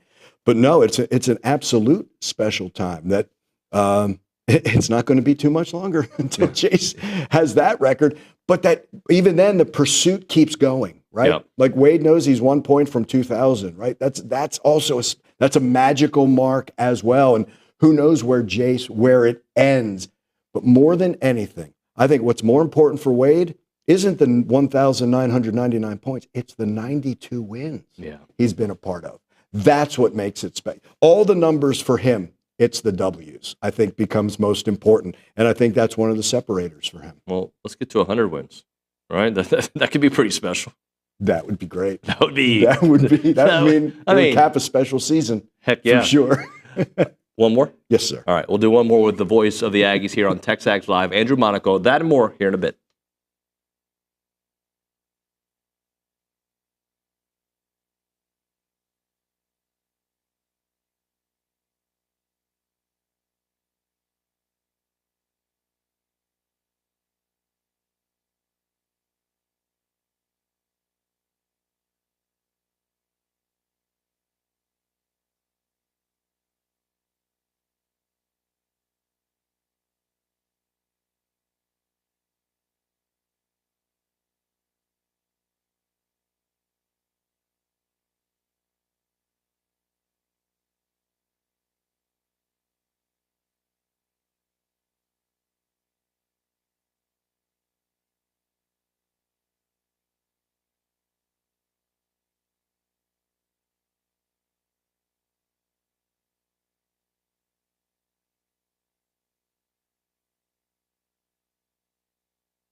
We're back here on TexAgs Live, presented by David Gardner's Jewelers, Rollo Insurance Studio. The voice of the Aggies, Andrew Monaco, in studio. All right, let's turn the attention to football. I talked with Josh Pate about this, and I think it's an interesting question. Not just for Coach Elko, but let's talk about Coach Elko. Year 2. Yep. How important it is. Agreed. For what the foundation should have been built in year 1. Hopefully year 2 is a step forward, right? Because year 3 is the year that people kind of point at, like, all right, you've got couple classes in that are your guys, you've established your culture. But to me, year 2 can either point up for year 3 or a lot of questions, especially in this new era. Right. So what have we learned from Coach Elko's year 2s in the past? It points up. Mm-hmm. I think the new phrase for me going forward in 2025 is going to be player retention. You didn't see a lot of people leave. Yep. You just didn't. So that means there's something special and they want to be a part of this. But everywhere Coach has been that second year. Not that the first year's been bad, but I think because he built that foundation and people understand what I have to do as a player. And again, if you're happy with what you did, great. Right. If you're not happy, what are you going to work on? Now, if you're happy with what you did and you don't want to work, you're going to be watching from the sidelines. Like, that's the other thing. I think that competition is there. But player retention, because you have players stay. I want to be a part of this. And they then now, that foundation continues. Now the house continues to get built. I think that's important. And there were some key players who stayed, which I think is really important. Now, you also have to have the pieces. Your high school recruits have to fit. Your transfers have to fit. Like, they all have to fit. That's what you have. But players recruit players. So when a player wants to come into Texas A&M, what should I expect? Coaches, they'll tell you what you want. Players are going to tell you. Players are going to tell you the truth. Absolutely. That's the big part. Well, and you think about it. What is the foundation of a good football team? Is your offensive line. They're all coming back. Bingo. Right? Your backfield, when healthy, one of the best in college. And I said this on the show last week. I think if Le'Veon doesn't get hurt, if they're not in the playoffs, they're knocking on the playoffs, right? I really think it was that big. You get him back, hopefully 100% healthy, with Ruben, Amari, EJ, with that offensive line. And now you got some offensive playmakers at wide receiver that you didn't have before. I think offensively, I know we have questions about defense, and I don't have as many because of Coach Elko, but this could be that step that we're hoping to see. That's what I think. Look, I tell you this all the time. You can bring in all the shiny pieces you want on the outside, but if that 5 can't protect and can't create holes for your running backs, it just looks good. Looks good in the showroom. Doesn't look good on the road, right? That's what excites me. And now, not that you didn't have it, now you have a quarterback with not just that 5. Now he gets the rapport with the others. Right. And we know, what does every quarterback need? The leadership. Marcel Reed has that leadership, right? And this is a guy who worked his way to number 2, became the number 1, wasn't happy when he was the number 2 early in the season. The numbers looked good. Marcel didn't think they were good enough, and that's when he kept going back into the laboratory. That is the stuff. There's a reason why guys elevate to certain roles. The phrase I use is the work in the dark. Yep. That could be lifting in July, right? Running that mountain track at 6:30. Or it could be going to work and can I break down that film? And can I do it with somebody and show me what I'm doing? That's the separator of what guy. When we say, wow, he's really improved greatly, always look at that stuff. That's usually what tells you how a player has gotten better and is an impact player on his team. Andrew, thank you very much, buddy. Pleasure, my friend. Hey, Solomon Washington should have been on the all-defensive team. Dexter Dennis 2 years ago. Solomon. A couple years in a row for Solomon. Thank you, Andrew. Appreciate you, Pleasure, sir. my friend. Thank you. When we come back, Luke Evangelist talking some more hoops. That and more. TexAgs Live.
Little Wonderwall. If you're wondering, you don't have your headphones on. Are you familiar with Wonderwall? Yeah. Or are you just making the face? No, I do know it. Who sings it? And after all. Yes. I don't know who sings it, though. Oasis. Okay. One of my favorite bands of all time. Seen them in concert. They're fantastic. Liam and Noel Gallagher, brothers that hate each other. Right. Kind of like you and Kate Bickham.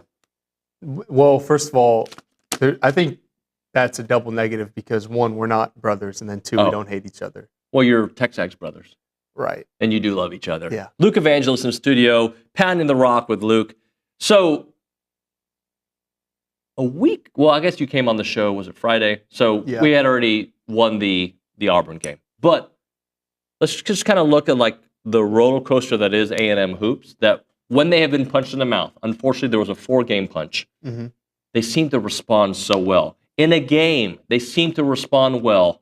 What was the stat? They've been down at the half 12 times and won 5 of those by double digits. Yeah. I mean, they were down by double digits and 5 of those and won. Yeah. That's just, I mean, they're a team that knows how to respond to season adversity and in-game adversity. Yeah, I mean, that's more than half their wins. What do they have, 22 wins right now, and 12 of them they had to come from behind. So, yeah, that's just the story of A&M basketball, and I think why it's frustrating to watch them at some points because they are that team that digs that hole. Because when you think back to a couple of years ago, they were the team that was always getting out to a big lead and then blowing it late.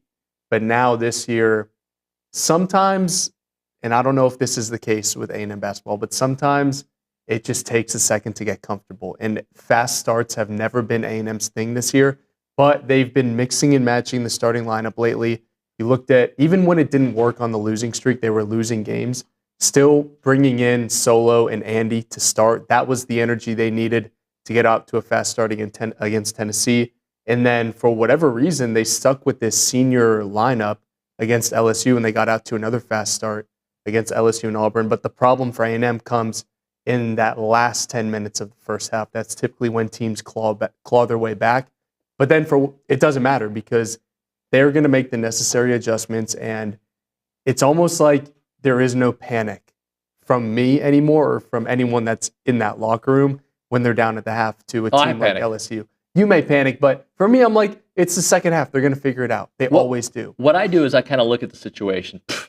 They haven't hit a shot yet, and the other team's shooting lights out. That is a different kind of panic than like they're doing everything right, and we're losing by 10 or 12 points. Yeah.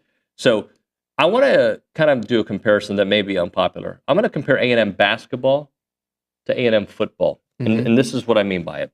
When they were rolling, by the fourth quarter, that offensive line was getting the best of the other defensive line. When they were rolling, okay? I'm not saying the way the season ended, right? Le'Veon was just getting going. Picturing the LSU game or the there Missouri you go, game. right? Yeah. Like those are games where like the offensive line took over. I look at A&M's basketball team as a team that a lot of times in these second halves, that's what happens. Like that physicality, and yeah, you can hit some shots for a while, but eventually on a team that's at the same level or below will wilter. And then if you're a team that is way better, like Auburn's considered way better, I don't know if you're used to getting punched as often as you get punched when you take on a team like A&M. Yeah, you're exactly right. Bruce Pearl, I think he might have said it 5 times in the postgame press conference, talked about how Auburn is always the team that out-physicals the other team. It's been a long time since he's seen another team do that. And really the only 2 teams that did that to them all year were A&M and Florida. And as everyone knows, Florida is surging hot right now. They're one of the best teams in the country. And when you look at A&M, even when they were losing games, it still felt like they were being physical. I think I told you after the Florida game, even though they lost by, double digits, I think 18, I still felt like there were positives to take away from that because they're never going to play another front court that's as deep and as physical and as tall as Florida's for the rest of the year, unless they play Florida in the Final Four. I'll take that too. I thought the way they handled Florida's length gave me a lot of hope for what they could do to Auburn, and they did exactly that. But it's not just Auburn. It's every team they've played when they've won. By the time you hit the final 10 minutes, your opponent is just gassed. And I think Logan Lee said it best. A&M will find your breaking point. It doesn't matter if that means death by 30 free throws or if we're just going to pound the ball inside and get your best players in foul trouble and then take advantage by just feeding Pharrell Payne and feeding Henry Coleman over and over and over again. And you look up and it's like, how did this team only shoot 15 threes against LSU? Well, I think that's when they're at their best. If the threes aren't falling, you don't need to take 20. Just keep giving the ball to Pharrell Payne, keep giving the ball to Henry Coleman and Anderson Garcia, and good things will happen because A&M has never had this kind of front court depth before, and they're finally using it to their advantage. Yeah, 100%. When you look at this team, too, Wade Taylor is always one of the first names we mention. Mm-hmm. We got to see history against LSU. And you alluded to it in the notes you sent me. He's still got more to play for beyond the team goals. He's got some individual things still out there, too. Yeah, he's 11 points away from becoming the SEC tournament's all-time leading scorer. He is 1 point away from becoming the 28th player in SEC history to score 2,000. And I'm trying to find the exact number right now in my research, but there's only a couple hundred players in the history of college basketball that have scored 2,000 points in high school and 2,000 points in college, and Wade needs one more point to join that club. That's something not even LeBron James has done, so we can say that Wade Taylor is better than LeBron James, and that Auburn would beat that UNLV team. Anyways, I digress. That Auburn team's lost 2 straight. Just No, I get, yeah. I don't think UNLV ever lost 2 straight. Right, they were playing future janitors, but it's okay. Where were we? We're getting off track with these. So hold on, I just want to make sure. You do know that they played Duke. Yeah. With Bobby Hurley and Grant Hill and Thomas Hill and Christian Laettner. As I was saying, what were we even talking about before? We're talking about Wade and his... Wade, Wade, yeah. And I know he's definitely team guy, not individual guy. In fact, I think the individual accolades make him uncomfortable, which is why he's a perfect fit for a bus team, right? Because it is all about team. Yeah, it is. But we're going to not only remember this group, we're going to remember his time at A&M in a certain light. Yeah. It does matter, though, not necessarily what they do in Nashville, although I do think that plays a part, what they do in the NCAA tournament. You're absolutely right, because this is not just for A&M standards, but for the rest of college basketball fans. There are never more eyes on college basketball than right now.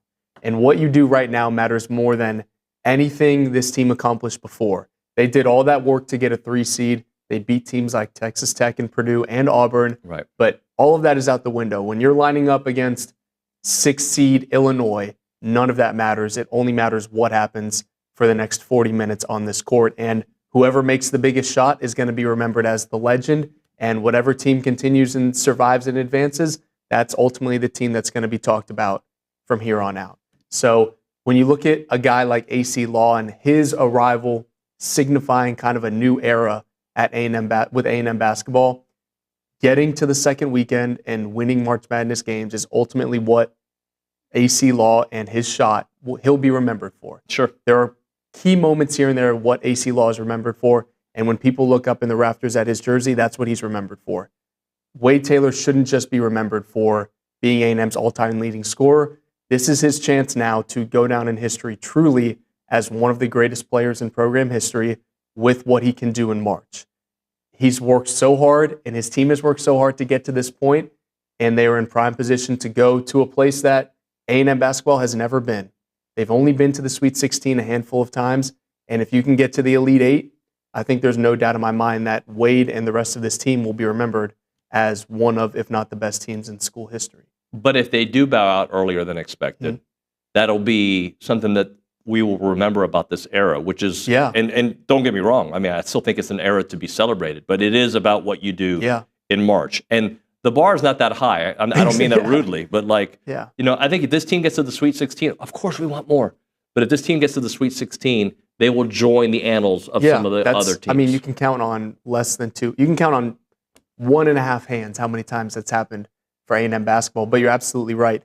All the success in the SEC tournament, all the regular season wins, the 15-3 SEC year, all of the regular season success will be great, and we'll remember that, but there's nothing to show for it if you walk away from this and say, this team was great, but in 4 years they won, 2 or 3 tournament games? That's just simply not enough. And I know it's crazy to say that because the bar is not high, but look at the team and look at the seed that they're going to get.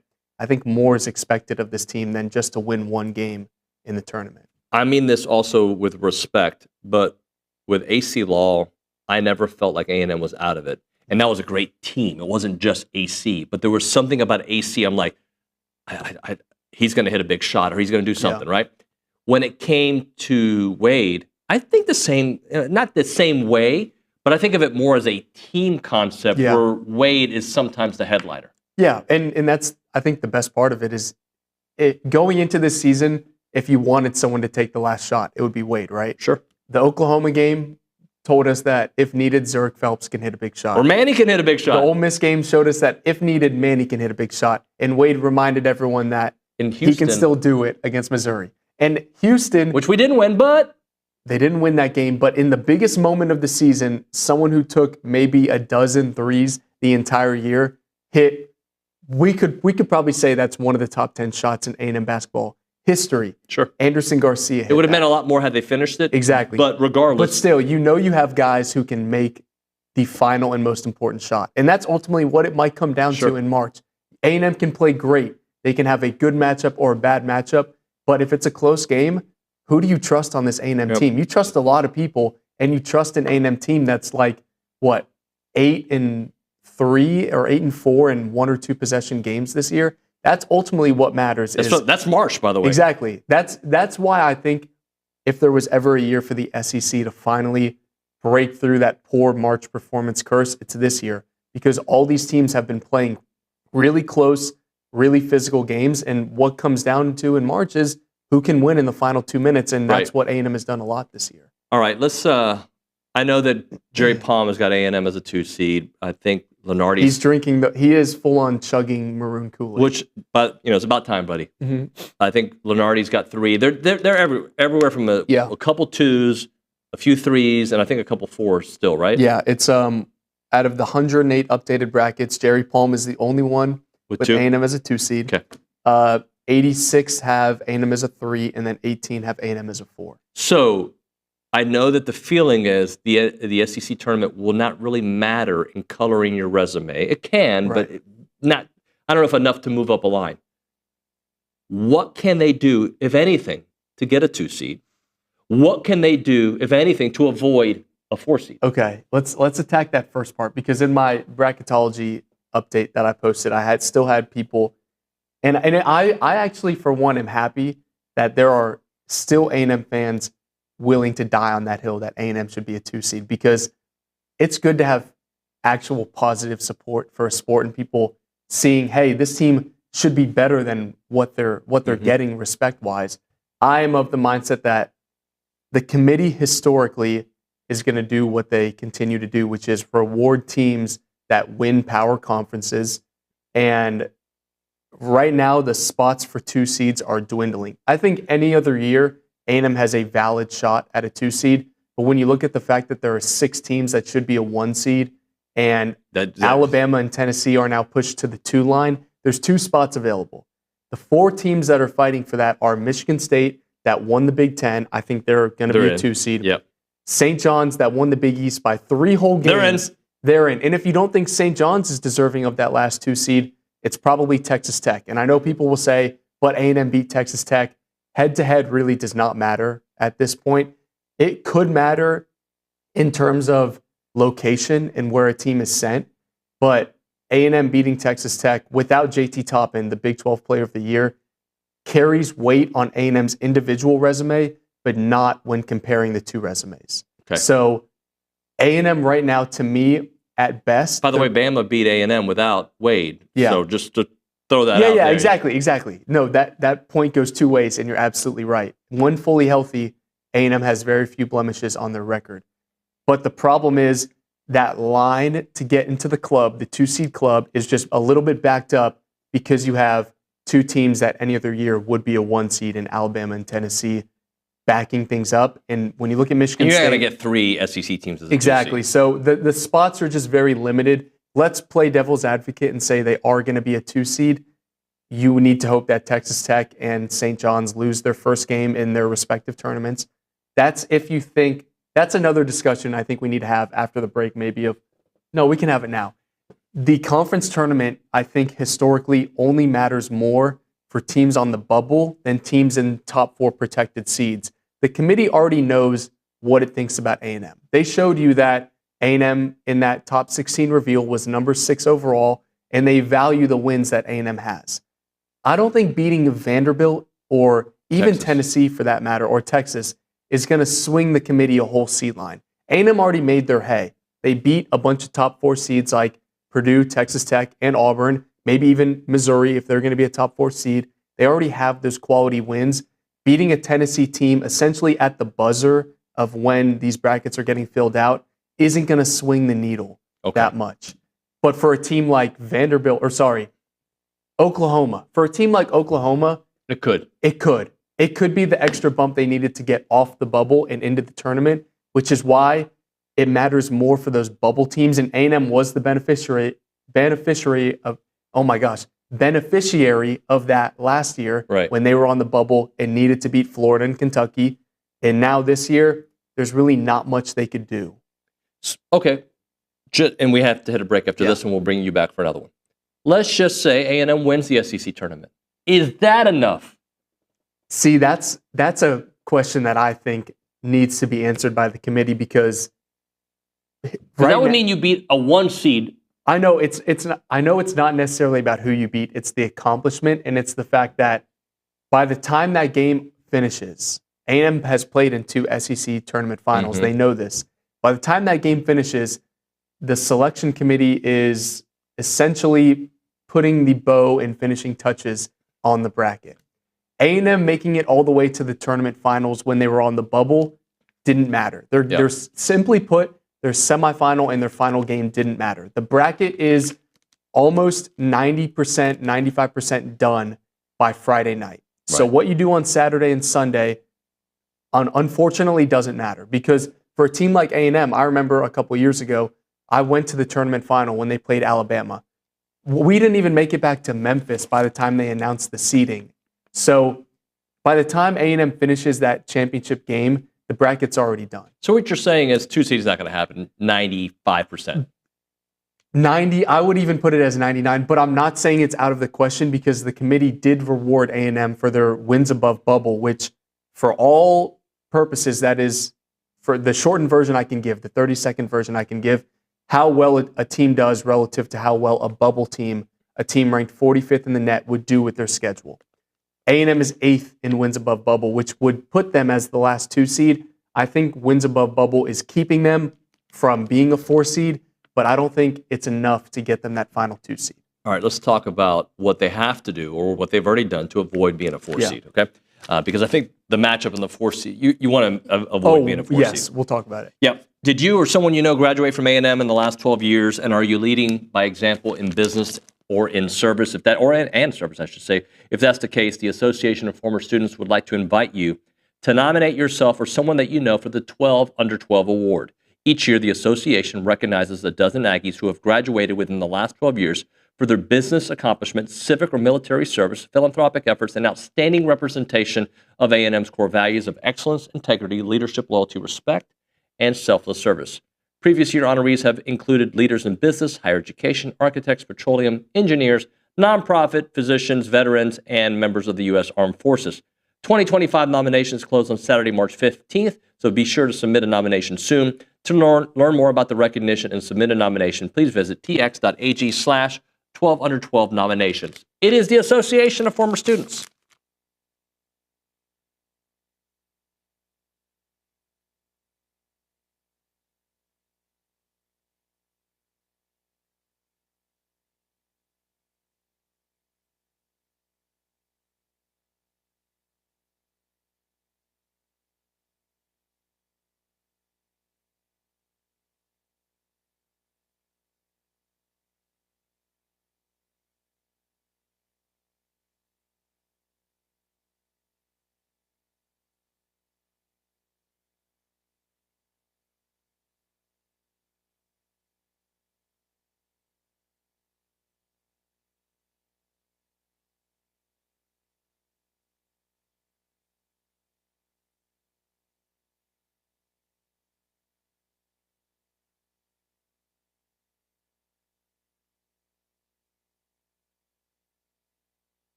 More Luke Evangelist here on TexAgs Live, our basketball analyst here, doing a great job for TexAgs.com.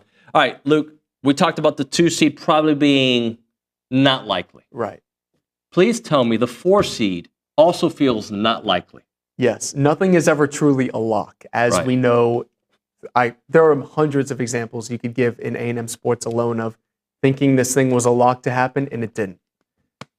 The thing with the 4 seed is, in my personal opinion, and in 82% of bracketologists' opinions, A&M right now being a 3 seed, a lot of the individual brackets, when it shows up on Bracket Matrix, you just see that they're a 3.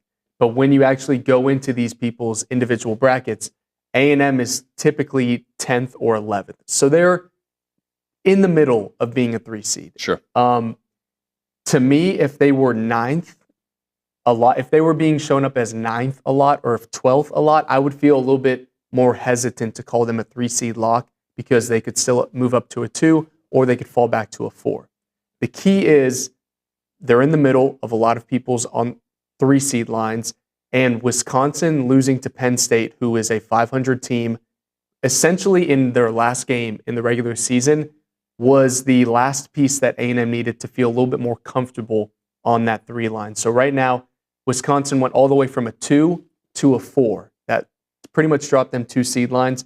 So as it stands right now, the general consensus is even if you have A&M as the last 3 seed, there's still a little bit of a gap between them and the Wisconsins, Marylands, and Clemsons. And even Purdue is probably that last 4 seed. So those are the 4 teams that you need to watch out for. If A&M loses the first game in Nashville and it doesn't look pretty, because even if they do lose, it's a quad 1 loss. Right. A&M's got more than enough quad 1 wins and quad 2 wins and quad 1A wins to make up for a quad 1 loss. That is never a bad loss. But let's say a team like Maryland or Wisconsin or Clemson. Clemson is a really hot team that almost won the ACC over Duke. Duke had to beat North Carolina in the final game to win the ACC. There is a chance that when the games stop mattering, essentially Saturday morning, there is a chance that one of those teams has done enough and beaten a high-quality opponent Friday, kind of at the buzzer, to make that one final impression. If A&M isn't playing for a couple days because they lose on Thursday, and a team like Wisconsin, who is a 5th seed, they get, I want to say the 4 is UCLA out of the Big Ten. That could be enough of a win for them. UCLA being like a 6 seed, maybe that's enough of a win to push Wisconsin back over the hump and into a 3 seed. Now, who's to say A&M is the first to get the axe in that 3 seed group? It could be Iowa State. It could be Kentucky if Kentucky loses early as well. But for right now, I think there's enough of a gap between them that if A&M just wins that first game in Nashville, this conversation now becomes, okay, A&M's going to be a 3 seed. Where are they headed? And nothing's ever for sure. Sure. But I would feel much better about A&M not slipping to a 4 if they just take care of their business and win one game in Nashville. So let's talk a little bit about, obviously it sounds better to be a 3 than a 4. Oh, 100%. But beyond the sounding of it, what would be awaiting for you in the Sweet 16 if you are a 4 seed? We can't even get to the Sweet 16 because the collection of high major teams this year, like Akron and High Point, McNeese is going to be a 12, but if for whatever reason they were a 13, I feel so bad for whatever 5 seed is about to draw McNeese, and unfortunately I think it might be Michigan. Look, think about Yale. Yale is going to win the Ivy League, hopefully. They lost their best player to Michigan, and they're still one of the best Yale teams they've ever had in the last decade. And they beat Auburn last year. They beat Auburn in the first round of the NCAA tournament as a 13, and they're probably going to be a 13 again this year. Simply put, I want nothing to do with the 13s and the 12s, which is why beating Auburn was so important for this team, because if they didn't, they're pretty much going to be a 4 or a 5. And so you're going to get one of those. And you were going to get a team that you want no business facing. I don't want to play Drake. Drake is on fire right now. I don't want to play any of these mid-major and high-major teams that are really dangerous and can knock you off. So A&M being a 3 just gives them a little bit more cushion to now play a 14. And now you're talking about a team like Lipscomb, which is still a dangerous team. Matthew Dawson loves that team. or you could be playing like a Utah Valley. They're still a dangerous team, but not as dangerous as some of these 13s and 12s are going to be. So it's that added cushion of maybe you get a little bit better of a shot to advance after the first round. But the thing is, when it comes to the round of 32, that's where I think the depth of a 6 seed to a 7 seed really isn't that big of a difference this year in college basketball. I think the bigger difference is feeling a little bit more comfortable in your first round matchup. Okay. But if you do get to the Sweet 16, what awaits you in both? So the good thing about A&M is, let's say they were a 4, you're going to have to play a 1. Yep.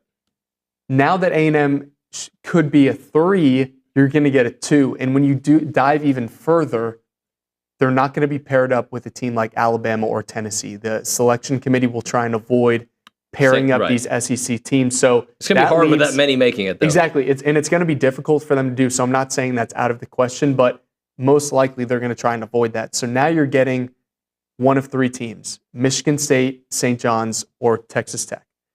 You beat Texas Tech without their best player. You did already beat Texas Tech, but they get JT Toppin back. However, the thing I love about potentially playing Michigan State and St. John's is those 2 teams are the exact same as A&M. None of them can shoot the 3, so you don't need to worry about. Thank you. You don't need to worry about a team going crazy hot against A&M, but they play great defense. Hold on. Full stop. That means they hit 23s. Like when we say that out loud, the best player. I'm telling you, I've watched. They've got the worst offensive line. Everybody's hurt, and then Notre Dame. Okay, you're right. You're right. So we can't say it out loud. We got to keep it in. All I know is that from watching St. John's and Michigan State a lot this year, it's going to be an ugly game, and when it gets ugly, A&M typically has experience winning those ugly games. So they got to make it out of the first weekend first. That's a thing that has only happened like 6 times in program history. But if they do, I really feel good about that Sweet 16 matchup because, and even if they got another shot at Bama, you beat them without Wade Taylor. Okay, you get another shot at Tennessee. That was a 3-point game. You're going to have to beat good teams to move on. Exactly. You're going to have to beat good teams, but I like the fact that there's a chance they're not going to be seeing a team they've already played before. Right. And you're going to get a matchup with a team that plays a similar style. Just don't play Penn State, okay? Right. Which isn't going to happen. Hey, before I let you go, we need to do this quick. But when did Coach Cal say he doesn't care about the conference tournament? Was that his Kentucky days or no? Arkansas days? I just saw a clip on Instagram as I was getting here. Of all the people who needs the conference tournament, I don't think they need it. I think they might be in. But you think they might be in? It'll help them to win a game. But I do think that's funny coming from him that if all years, you're absolutely right. If there was ever a year he needed 1 or 2 wins in the conference tournament to feel good. This is the year. This is the year. And then the follow-up for that, what are A&M's goals? I think it's got to be to win the whole darn thing. I understand the thinking behind that. And I know Buzz and those players, they're going to try to win the damn thing. Yeah. Right? And I also understand rest is good and not worrying you're good in the tournament. Yeah. But what do you think their goals are? Well, they are the only team that's made the semifinals 3 years in a row. No other team has more than 1 semifinal experience. So this is the time that Buzz's teams are playing their best basketball. But as we discussed, if they're not going to win the whole thing, the juice isn't really worth the squeeze. Yeah. The best situation, I think, is win a game. Win your first game, stay in rhythm. Do the things you're supposed to do against the team you should beat. And if you lose to Tennessee in the second round, fine. That's okay. You were not... losing to Tennessee isn't going to ruin your season. It'll teach you a lot of things going into March Madness, but a win, great. You're going to the semifinals again. 4th year in a row. A loss, all good. Rest up. You're playing on Thursday. Yep. Thank you. Good job as always. Moment for Caldwell Country Chevrolet, Highway 21 in Caldwell. Online, CaldwellCountryChevrolet.com. They're stocking up on new vehicles for a wide selection of any car you're looking for. They've got the midsize, the sedans, they've got SUVs, they got trucks, you name it. They can take, if you take that short drive, you can save a lot of money with no dealer add-ons, plus free oil changes on every new or pre-owned vehicle. Also, they're a business elite dealer, so they can help get your vehicles for your small business and commercial needs. Reach out to them. Let them know what you need for your business to help you find it. Again, the best customer service and great pricing, great trade-in value, you name it, when you go to Caldwell Country Chevrolet. We're talking about a 15-minute drive, the edge of Bryant to the beginnings of Caldwell. Short conversation away, but you'll see the difference when you step on the lot and do business with the great people at Caldwell Country Chevrolet. Highway 21 in Caldwell. Online, CaldwellCountryChevrolet.com.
And we're back here on TexAgs Live. We're presented by David Gardner's Jewelers Rollo Insurance Studio. It is hour number 3 of the program. 22 minutes left in the show. No good.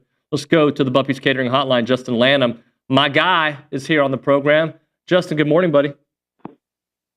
Morning, David. How are you doing? I'm good. I mean, you're obviously my friend. And we've hung out, and this morning I was talking about Justin Lampkin, the pitcher on the A&M rotation. And I said Justin Lanham. So that's just weird. So I apologize to Lampkin.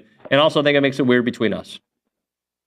Hey, I feel good to just be even mentioned with Justin Lampkin. So if I could throw like he could, I'd feel pretty good about myself. So I appreciate you mentioning me. So Mr. Lanham, let's kind of do some takeaways about the way A&M is playing now. 2 straight games with a win. Defense has been fantastic.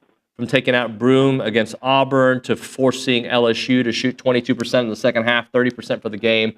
To give me some takeaways about the way A&M is playing right now. Yeah, I think the last 2 games, especially maybe minus parts of the first half against LSU, I would think that you could say pretty confidently that A&M has been more of the aggressive team. I think you see that, especially when you're looking at a box score or the stat lines. I think you can see that in how they are rebounding the ball defensively and offensively. I think they've just been really dominant on that side of things. And so whenever you are that way, you're dominant on the boards. Especially offensively, you're going to give yourself extra chances and extra shots. And so you saw that against Auburn. And then LSU has kind of flipped the script a little bit. Like defensively, I thought they rebounded the ball really well. And so, again, I just think that just goes back to them being the much more aggressive team in both of those games. Talking to Justin Lanham here on TexAgs Live, presented by David Gardner's Jewelers. All right, so who do you want to see in the tournament? Do you want to see Texas, which I do, unless you lose, right? Unless you lose, which you're not. You're going to win. Or Vandy? Yeah, I want to see Texas. I hate that, we lost to them the second time around. And so I'd like to see them again. I think the Aggies match up well against them.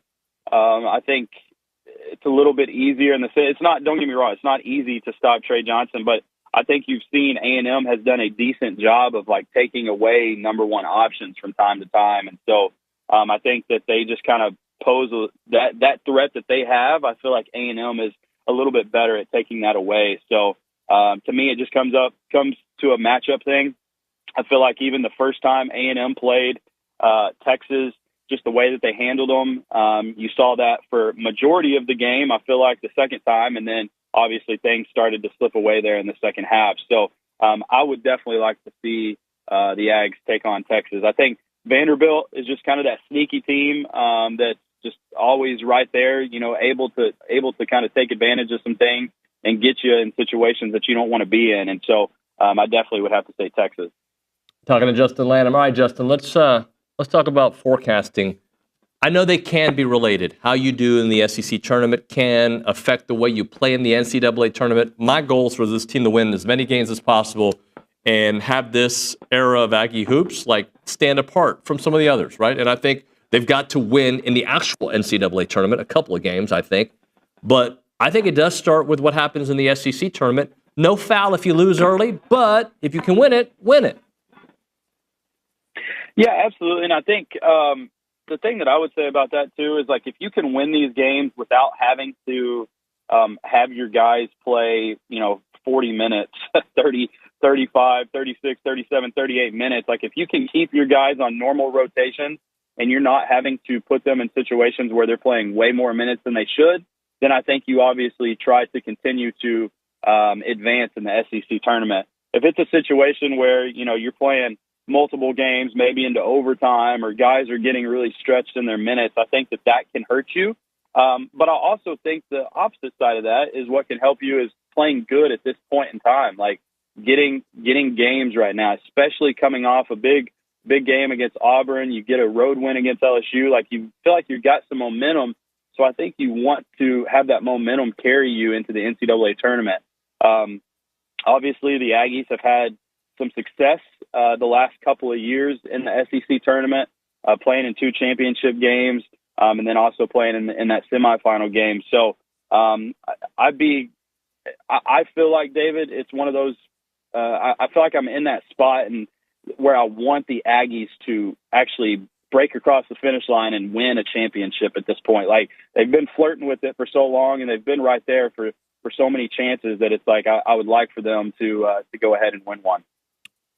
Justin Solo does not. I think he gets love from Aggies, but like the fact that he doesn't get all SEC defense, but I mean his impact defensively. I love that he can cover 1 through 5, and when there's a guard that he's covering, he makes life so hard with his wingspan, his athletic ability, his energy. Just break down Solo's defensive prowess. Yeah, the very first time that I ever really noticed it was, I think it was last year against SMU.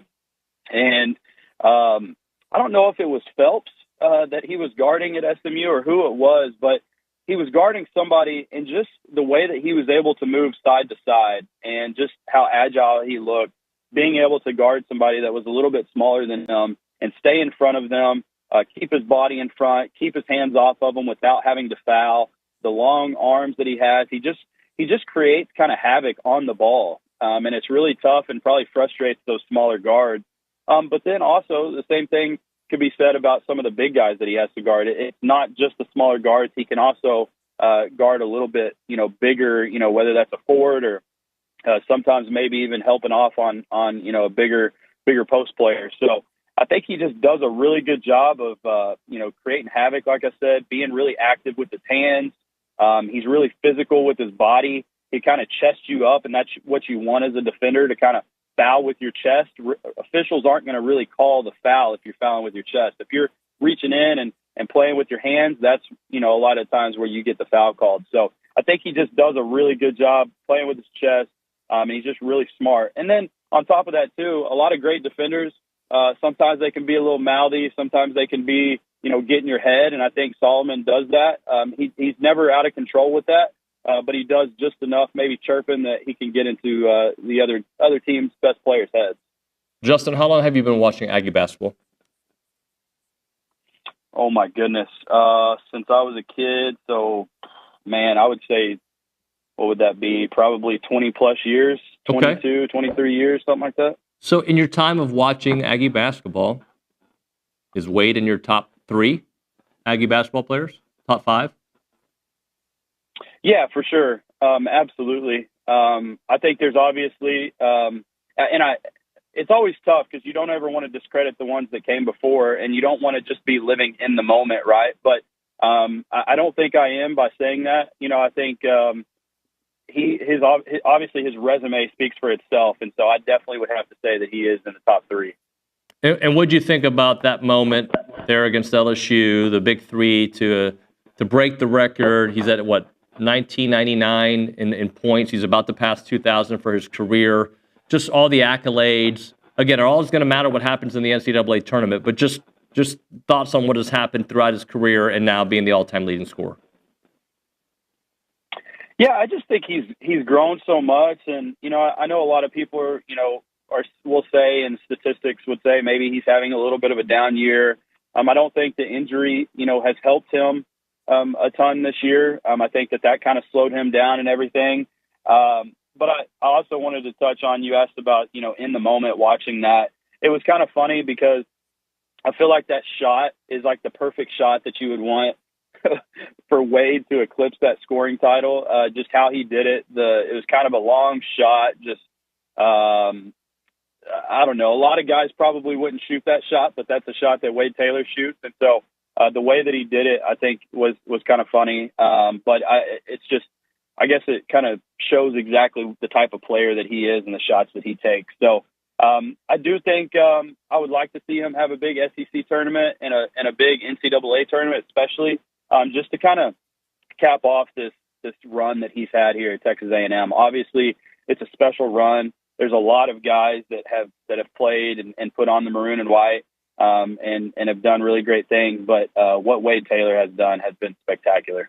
8 seniors on this team. I just think, it's been such a fun era that we've been able to watch these guys grow up as Aggies and establish this era's identity.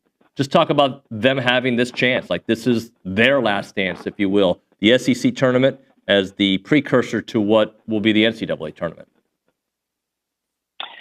Yeah, it's pretty cool to see, like, just the momentum I feel like they've created, right? Like this team has really come together, and just over the years, I know they've added a piece here too, Payne and some other guys, and they've added guys throughout the years. But for the most part, you have this core group, and especially in this day and age and this time, like you don't see this. You're not going to see a lot of times 8 guys graduating, right? Seniors on a team. Like it just doesn't feel like it happens anymore. And I'll say this, 8 guys that really contribute, right? You have so many guys that are contributing night in and night out. So it's really, really special to watch, but it's definitely going to be tough. I mean, they're going to leave a big void, when they're gone. And that's going to be really hard to replace. So yeah, I'm definitely trying to hang on to every game and every moment, because I know this is a really special team. And I know it doesn't come around all the time. And on top of that too, David, I'll say this, like, just the quality type of guys that they are, like, they're easy to root for. Not only are they great basketball players, but they're just really easy to root for. So I think that makes it even more fun whenever you have really good people that you're cheering on. Great stuff, Justin. Appreciate your time, buddy. Thanks, David. See you, man. Justin Lanham on the Buppy's Catering Hotline. We'll hit a break. When we come back on TexAgs Live, a short segment. That's what happens sometimes.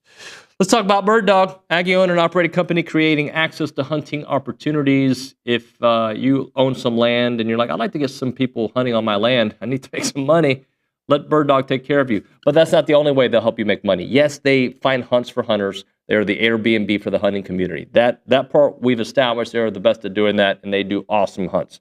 But if you do own land, they want to make sure that you know that there's some tax benefits that you have not thought about. Sure, there's many that you have thought about, ag life and wildlife. You know about those, but there's some other ones that are kind of hidden that they will help find it for you. That's what they do best. They make money for those land owners, and a lot of their clients are making an extra $100 to $500 per acre of land. They can be your personal consultant and help you maximize the income on your land. So if you're a ranch broker, you need to talk to them, as they can help your buyer or your seller understand the additional ways to make money. You don't have to sell hunts with this program. Remember Bird Dog for all of your full service hunting experiences, and for you landowners, let them help you make money for your ranch. The website is birddogit.com. Birddogit.com. Go check it out.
Final segment of the program, TexAgs Live, presented by David Gardner's Jewelers, Rollo Insurance Studio. Let's go back to the Angry Elephant News and Social Center.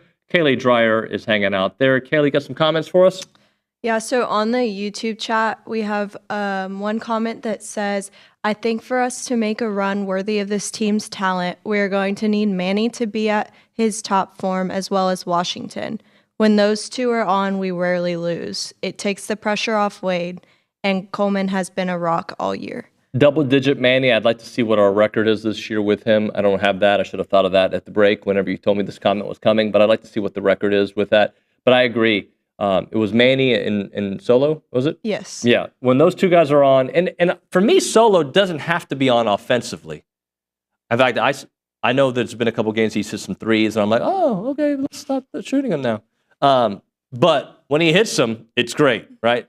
But if Manny can have his impact attacking the rim and playing within the confines of the offense, if Solo just does what he does defensively, it'll allow Zurich a little bit more freedom. It allows Wade not to carry the burden of having to carry everything. So yeah, there's a lot of greatness that happens with that. All right, that's going to do it for TexAgs Live. I almost called it TexAgs Radio. That was a long time ago. It's been at least 5 months. Anyway, tomorrow on the program, this is what we got. We got Tom Schuberth, more basketball. We got John Harris, football, football, football. I believe Trisha Ford in studio. There's no believing. I know it with Kay Nagley. We'll have Recruiting Country and Kendall Rogers. Yeah, we'll got to talk some baseball. They got a game tonight. Let's take care of business. All right, that's going to do it. We'll see you all mañana.